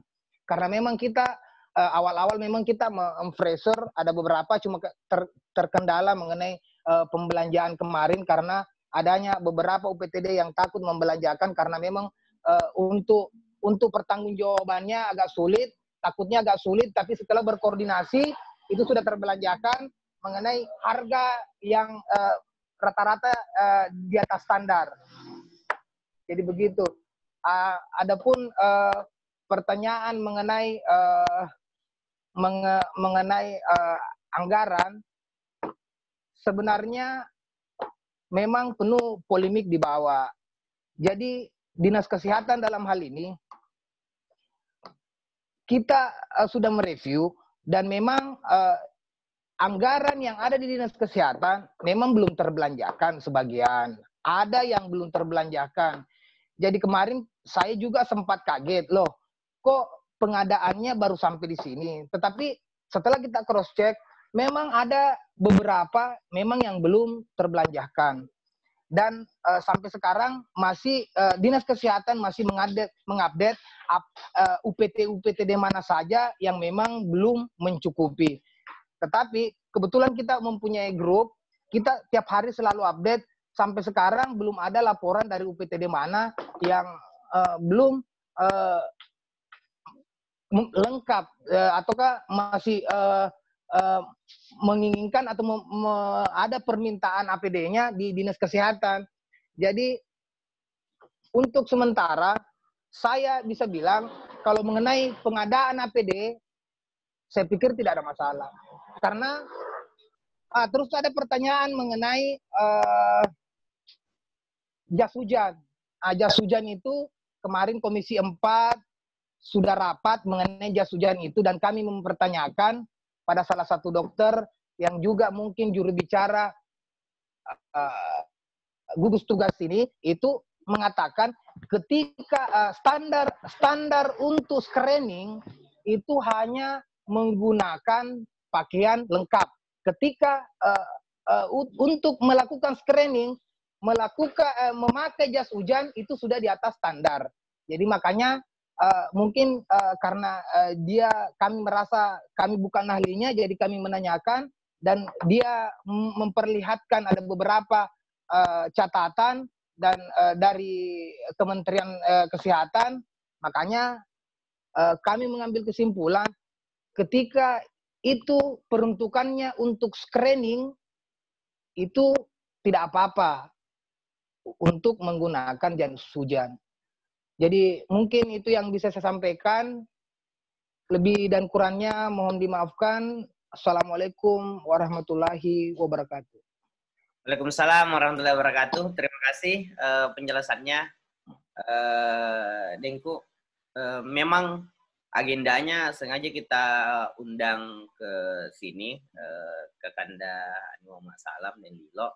Karena sama pernyataan awalnya tadi, karena beliau ini paling rajin rampak di DPR dan rampaknya memang betul-betul bagaimana menyuarakan mentah yang apa terjadi di bawah, termasuk memperjuangkan hak-hak masyarakat dalam kondisi COVID-19 ini. Terima kasih, Denilo. Baik, saya lanjutkan ke Dempian. Dempian bisa buka ya, Dem?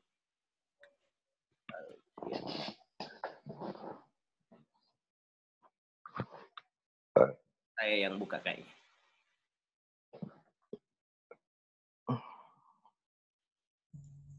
Silakan, Deng. Halo. Ya, silakan.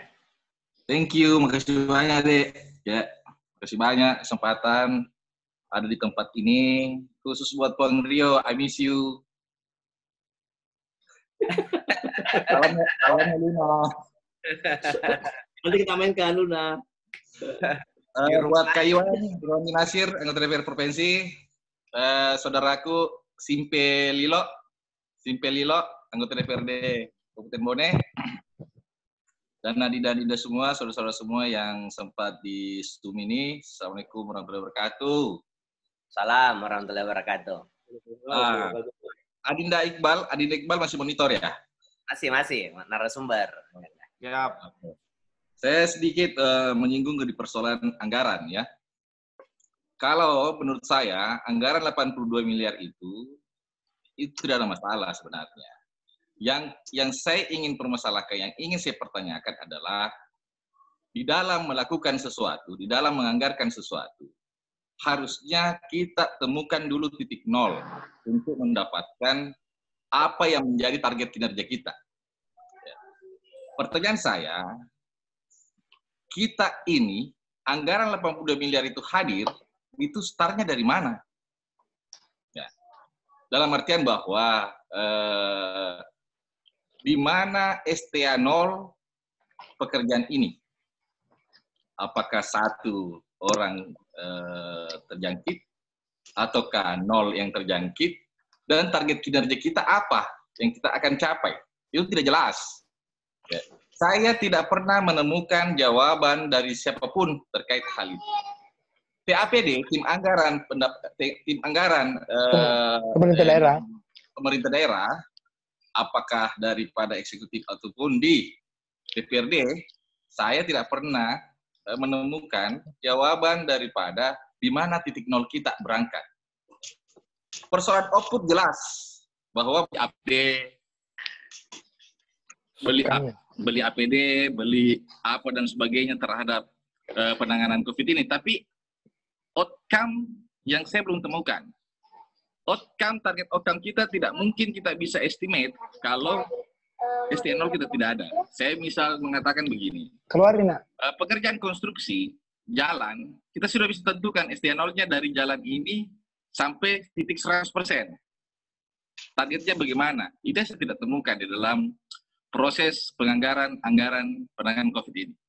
Ya, itu yang harus mesti dijawab secara jelas agar kinerja kita di Bone ini terukur. Bagaimana caranya kita mengukur kalau kita tidak punya STA 0? You ada di Makassar, you berangkat dari mana? Itu masalahnya. Dan kemudian yang kedua, kepada saudaraku Lilo, jangan berhenti rampak terus. Rampak itu harus ya. Jangan setelah mendapatkan jawaban, rampak aja berhenti, jangan dong. Rampak terus. Ya. Yang ingin saya katakan terkait di dinas kesehatan, ya, dinas kesehatan ini terkait APD, ya, ini yang bermasalah sekali, nih. Sangat bermasalah. Karena kenapa? Di tahap pertama mereka itu melakukan penganggaran melalui purchasing, e-katalog. Ini sangat menghambat waktu kedatangan daripada barang yang pesan. Ya. Dan kemudian, informasi A1 yang kemudian saya dapatkan informasi juga daripada kejaksaan, ini barang datang tetapi tidak kesesuaian standarisasi. Artinya, dia mencari cara untuk mencocokkan harga anggaran yang dianggarkan. Ya, contoh misalnya seperti ini. Seorang anak disuruh belanja ayam. Beli nasi kuning, lauknya ayam goreng. Tapi tidak ada ayam goreng, diganti oleh telur 2. Kan beda. Ayam goreng untuk nasi kuning, karena ayam gorengnya tidak terpenuhi unsur ayam goreng, dibelilah telur 2 untuk mencukupi harga daripada ayam tersebut. Ini pakai dari mana? Yang seperti itu. Sekarang, LKPP, di zaman COVID ini, LKPP itu lebih daripada pengawasan. Karena e-katalog itu kan di bawah pengawasan LKPP. LKPP lagi tidak lagi berstandarisasi terhadap e-katalog bahwa ada standarisasi harga, tetapi LKPP itu mengawasi kebijakan-kebijakan pengadaan itu yang mana cepat tiba karena kita membutuhkan. Apabila lagi kita tunggu data baru terpapar di orang, tidak ada gunanya. Yang kemudian yang ketiga, ini catatan buat saudaraku Lilo sebagai penguasa karena budgetingnya sudah dicabut. Budgeting Anda sudah dicabut. Lanjut. Budgeting Anda sudah dicabut. Karena kenapa? Eksekutif dalam hal ini ada di tangan eksekutif, Pak. Eksekutif hanya menyampaikan. Anda bukan lagi budgeting. Kasihan deh lu, anggota DPR. Dia hanya disampaikan untuk diawasi. Jadi, tugas Anda sebagai pengawasan itu harus betul-betul diperketat. Ya. Contoh yang ketiga, pengadaan hand sanitizer yang ada di Dinas Kesehatan. Ya, saya sudah berbicara sama dengan kejaksaan bahwa bisa saja hand sanitizer yang digunakan Dinas Kesehatan itu dia dianggap total loss. Total loss. Karena apa? Orang menggunakan hand sanitizer sudah percaya bahwa akan melindungi dirinya daripada virus, melindungi dirinya daripada wabah, melindungi diri bakteri. Tetapi ketika itu tidak berfungsi sebagai hand sanitizer, itu dianggap total loss. Ya. Yang kemudian yang kedua, yang bisa dipertanggungjawabkan dalam penganggaran keuangan negara itu adalah barang yang sudah berlegalitas, yang punya BP POM. Nah, saya sengaja memanasi saudaraku Lilo yang suka rampak. Artinya, hak budgeting Anda hari ini dicabut. Karena Anda tidak lagi dalam hal mau diminta pertimbangannya. Tapi sekarang hanya diminta pengawasannya dalam penggunaan anggaran ini. Ya, saudaraku Lilo, ini titipan buat saudaraku, Simpe Lilo. Ya, karena virus itu tidak mampu dikalahkan oleh karate, Pak. Tidak bisa dikarate itu COVID, tapi diawasi setiap penggunaan detail daripada uang yang digunakan untuk membelanjakan barang yang untuk memusnahkan COVID. Ya. Yang keempat banyak ini, 4 lagi. Saya minta saudara Lilo sebagai Komisi 4 yang punya counterpart terhadap Dinas Kesehatan dengan rumah sakit, saya ingin Pak Lilo ini meminta ketiga santri itu jangan dirawat di rumah sakit. Ya, jangan dirawat di rumah sakit, carikan tempat yang lebih nyaman karena mereka bertiga itu memiliki imun tubuh yang kuat. Mereka itu masih muda, mereka itu tidak memiliki riwayat penyakit yang seperti yang lainnya yang dikhawatirkan bisa membuat dia lebih turun dia punya imun. Karena kenapa? Ini bisa saja berpotensi terjadi pemindahan yang dilakukan oleh dokter sendiri atau perawat sendiri. Ya. Karena tidak ada manusia yang tidak bisa hilang, Pak. Keteledoran bisa saja terjadi di rumah sakit. Bagaimana ceritanya ketika dia teledor, sedikit saja dia berpindah kepada pasien umum yang lainnya, itu bisa bermasalah. Ya, jadi saya harap adakan tempat yang nyaman, isolasi dia, yang perawat yang merawat mereka itu tidak bisa terkontak, ada kontak dengan orang lain atau pasien lain. Ya. Kenapa kita tidak pilih Helios? Helios itu telah berinvestasi di Kabupaten Bone. Saatnya pemerintah daerah berkontribusi terhadap Helios yang notabene sekarang ditutup karena COVID ini. Ya, saya bukan anggotanya Helios, tapi saya melihat kondisi Helios itu lagi terpuruk. Pemerintah daerah wajib berkontribusi untuk tetap bertahan itu Helios. Itu keempat. Yang kelima, persoalan APD.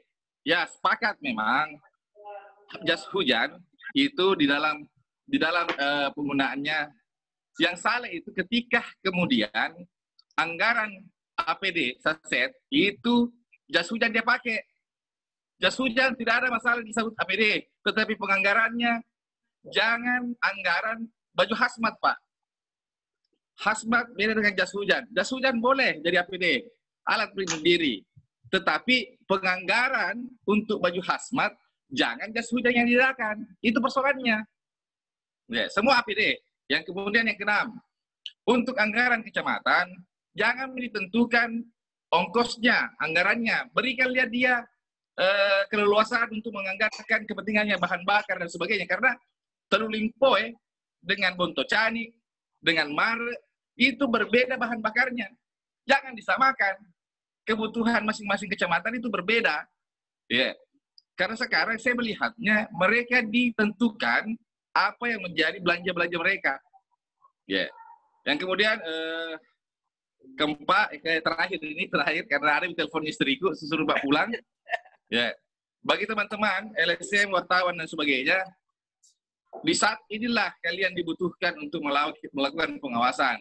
Ya, artinya carilah hal yang bisa kemudian bisa menyelamatkan orang banyak. Ya, tidak perlu lagi kita mencari sesuatu yang bisa yang yang tidak jelas. Kita bantulah pemerintah mendapatkan informasi. Kemudian anggaran desa, anggaran kabupaten itu harus ada sinergitas. Harus ada sinergitas. Karena kenapa? Jangan sampai seperti pekerjaan konstruksi. Ada yang dilakukan APBD untuk menganggarkan desa ini. Tetapi anggaran desa juga digunakan untuk mengerjakan jalan tersebut. Jadi kalau ada media beli desa, ada media beli pemerintah daerah, kasih cocok itu supaya tidak double kick belanja. Ya, seperti yang saya lihat Termogan. Termogan ini dianggarkan juga di APBD melalui BPBD. Tetapi desa juga menganggarkan. Itu ada pemborosan anggaran karena ada pembagian Termogan juga kepada desa-desa. Nah, desa sendiri juga menganggarkan itu. Nah, jadi ini harus ada komunikasi atau sinergitas yang terjadi, ada kompromi yang terjadi. Kumpul aku dulu, semua aku juga, desa-desa, apa kau belanja? Ini, oh iya, oke, jangan bisa belanja itu. Karena supaya tidak double ini anggaran, Adinda. Ya. Ini pesan buat Adinda Iqbal, Adi Iqbal sebagai kepala bidang. Kontrol itu deh. Kontrol itu karena kan kau juga bisa juga dapatkan informasi APBDes. Ya. Siap, Kak. Di Adinda Iqbal? Siap. Ya, karena ini anggaran, si topo itu, makanya matu desa, anggar kairo, kabupaten makanya anggar kairo. Waduh, double ini barang, Pak. Ya. Jadi itu barangkali jangan bosan mendengarkan saya, Pak Awal, Adinda. Siap. Ya, kesempatan ini saya ambil karena ada Pondrio supaya dilihat Kak pintar sama Yang terakhir, pokoknya APD-nya beli sama Alfian. Tadi hand sanitizer tuh, hand sanitizer itu yang standar itu ada di Depiang. Kalau kurang, nanti terop lagi ke Alfian. Kalau hand sanitizer tidak berlegalitas BPOM bagaimana? Dan tidak ber-BP POM artinya bolehlah tidak berlegalitas BPOM mampukah tidak diusulkan untuk penggunaan masyarakat ini barang dengan memakai uang negara? Sabar, bentar. Jadi begini. Moderator. Bahwa hand sanitizer ini berlegalitas BPOM yang pemerintah edarkan. Jadi begini. Tabe kawal satu. Karena tentu saya di sini sebagai narasumber sebenarnya saya mau memberikan beberapa pertanyaan. Cuma karena di sini saya berstatus sebagai narasumber yang tidak mempunyai real data, dalam artian tidak mempunyai dasar. Sebenarnya begini, pemerintah yang mengusulkan anggaran harus transparansi dalam artian bikinlah spanduk untuk mempublikasikan anggaran diperuntukkan untuk apa. Supaya publik ini tidak menerka-nerka dalam artian masyarakat ini kan asumsi bahwa ini dan lain sebagainya. Jadi maksud saya apakah itu kecamatan, posko induk, posko perbatasan itu mempublikasikan dalam artian dia memasang spanduk di lokasinya tersebut untuk mempublikasikan apa yang dia beli, apa yang diperuntukkan untuk apa, supaya masyarakat tidak berasumsi yang aneh-aneh. Dia tidak menerka-nerka, dia tidak memfitnah, dia tidak apakah dan lain sebagainya. Karena jujur saja ketika kita berasumsi seperti itu, jelas bahwa mungkin saja kita salah ya. Kalau salah kita diluruskan. Kalau benar ya pemerintah harus menjalani itu. Karena kalau tidak ada transparansi anggaran, kita tidak akan dapat benang-merah ini barang. Kita tidak akan dapat karena contoh seperti tim gugus yang katakan bahwa setiap perbatasan hari ini sudah dijaga 24 jam di perbatasan itu. Ternyata 4 hari yang lalu saya punya data, bahkan saya punya dokumentasi, salah satu pelabuhan yang ada di perbatasan itu kosong, tidak ada orang yang menjaga. Ini yang menjadi kekeliruan buat kami, bahwa seperti apa yang dipublikasikan di media, seperti apa yang dipublikasikan di medsos, ternyata tidak seperti apa yang kita dapat di lapangan. Itu yang pemerintah harus jadikan PR. Ini sesuai dengan saya punya data loh, saya punya dokumentasi, karena kalau kita membuktikan secara real di HP itu tertera tanggal berapa, jam berapa, bulan berapa. Jadi di situ lengkap, mulai dari jam berapa, mulai dari tanggal berapa. Jadi di perbatasan itu kawal pada saat kita mendokumentasikan itu perbatasan, tidak ada satu orang pun yang menjaga. Sekitar jam 7:30, jam 7:30. Sedangkan informasi yang beredar itu bahwa setiap perbatasan itu tetap dijaga 24 jam. Jadi ketika pada saat kita ada di lapangan, mendokumentasikan itu barang, itu lokasi, terus tidak ada orang, berarti bukan 24 jam loh. Mungkin itu yang saya sampaikan, Kak, dengan data yang saya miliki. Siap. Terima kasih, Dinda Eko. Jadi ada 3 penanya, 2 penanya. Saya tambahkan 1, ada yang tadi di chat juga. Wait. Tadi Dempiang, cuman 1 penanya, cuman pertanyaannya ada 7 kalau tidak ada 8 kalau tidak salah, baru Dempiang selalu bilang 3, 4, 5, padahal secara catat lebih dari 7 pertanyaannya kayaknya, Iqbal. Ya. Ya, artinya begini, yang kita harus apresiasi Dempiang menyampaikan itu bahwa beliau memperhatikan juga bagaimana caranya kita bisa bersama, bahwa itu bukan kritikan tetapi itu menjadi masukan dan menjadi memang pertanyaan yang umum di masyarakat, karena rata-rata yang hadir di sini adalah influencer dalam kapasitas bahwa mereka pada saat ngomong itu ada 100 atau 50 bahkan 1000 di bawahnya itu yang bisa mengikuti dan menyatakan persepsi itu sama. Kenapa? Karena memang yang ada di grup ini beberapa sering berkomunikasi dan memang dipercaya di beberapa posisi baik di masyarakat maupun di desa, itu punya pengaruh untuk memberikan informasi-informasi yang paling utama. Nah, ada 1 tambahan, ini tadi ada bertanya dari adik saya, beliau adalah dari Mata Garuda, beliau orang Bone, alumni SMA Negeri 1 Makassar, kemarin baru-baru selesai dari Australia untuk S2-nya, ada Reski Utami. Beliau juga kalau tidak salah sekarang menjadi staf ahli di Provinsi Sulawesi Selatan. Beberapa minggu terakhir kami sering berdiskusi dalam kapasitas bagaimana penanganan atau penganggaran yang ada hubungannya dengan dampak ekonomi maupun dampak sosial, karena beliau latar belakangnya adalah ekonomi. Nah, pertanyaannya saya bacakan sepertinya ada di chat. Beliau bertanya tentang boleh tanya tentang JPS, jaminan, ini poin ketiga untuk safety, social safety net atau jaminan pengamanan sosial. Sudah ada berapa yang dapat bantuan di kabupaten? Jadi sudah ada berapa kakak yang dapat bantuan di kabupaten dan berapa totalnya? Selanjutnya, berapa dana yang sudah direalisasi dari penganggaran itu? Jadi anggaplah tadi dianggarkan, kalau tidak salah, izin saya nyontek catatan itu. Mana ya tadi? Ada sekitar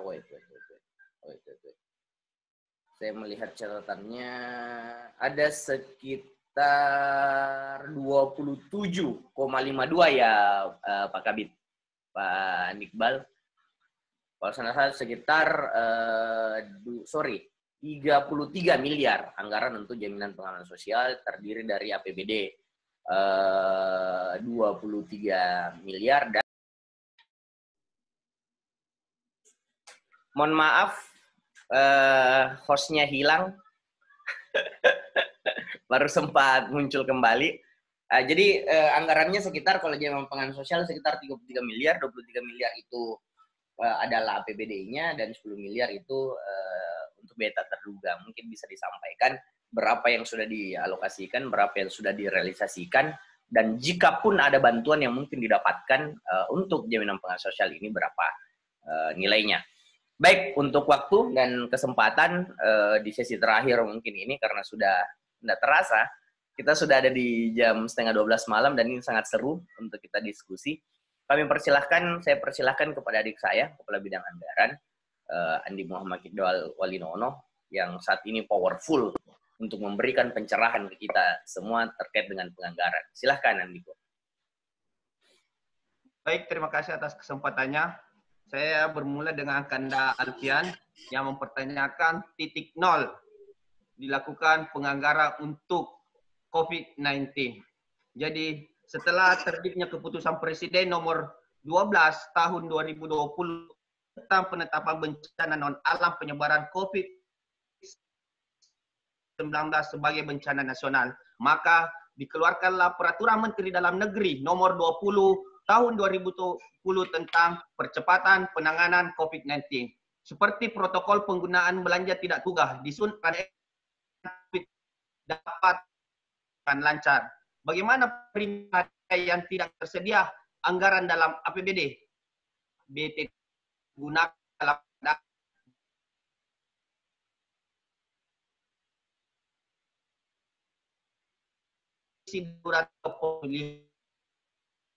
era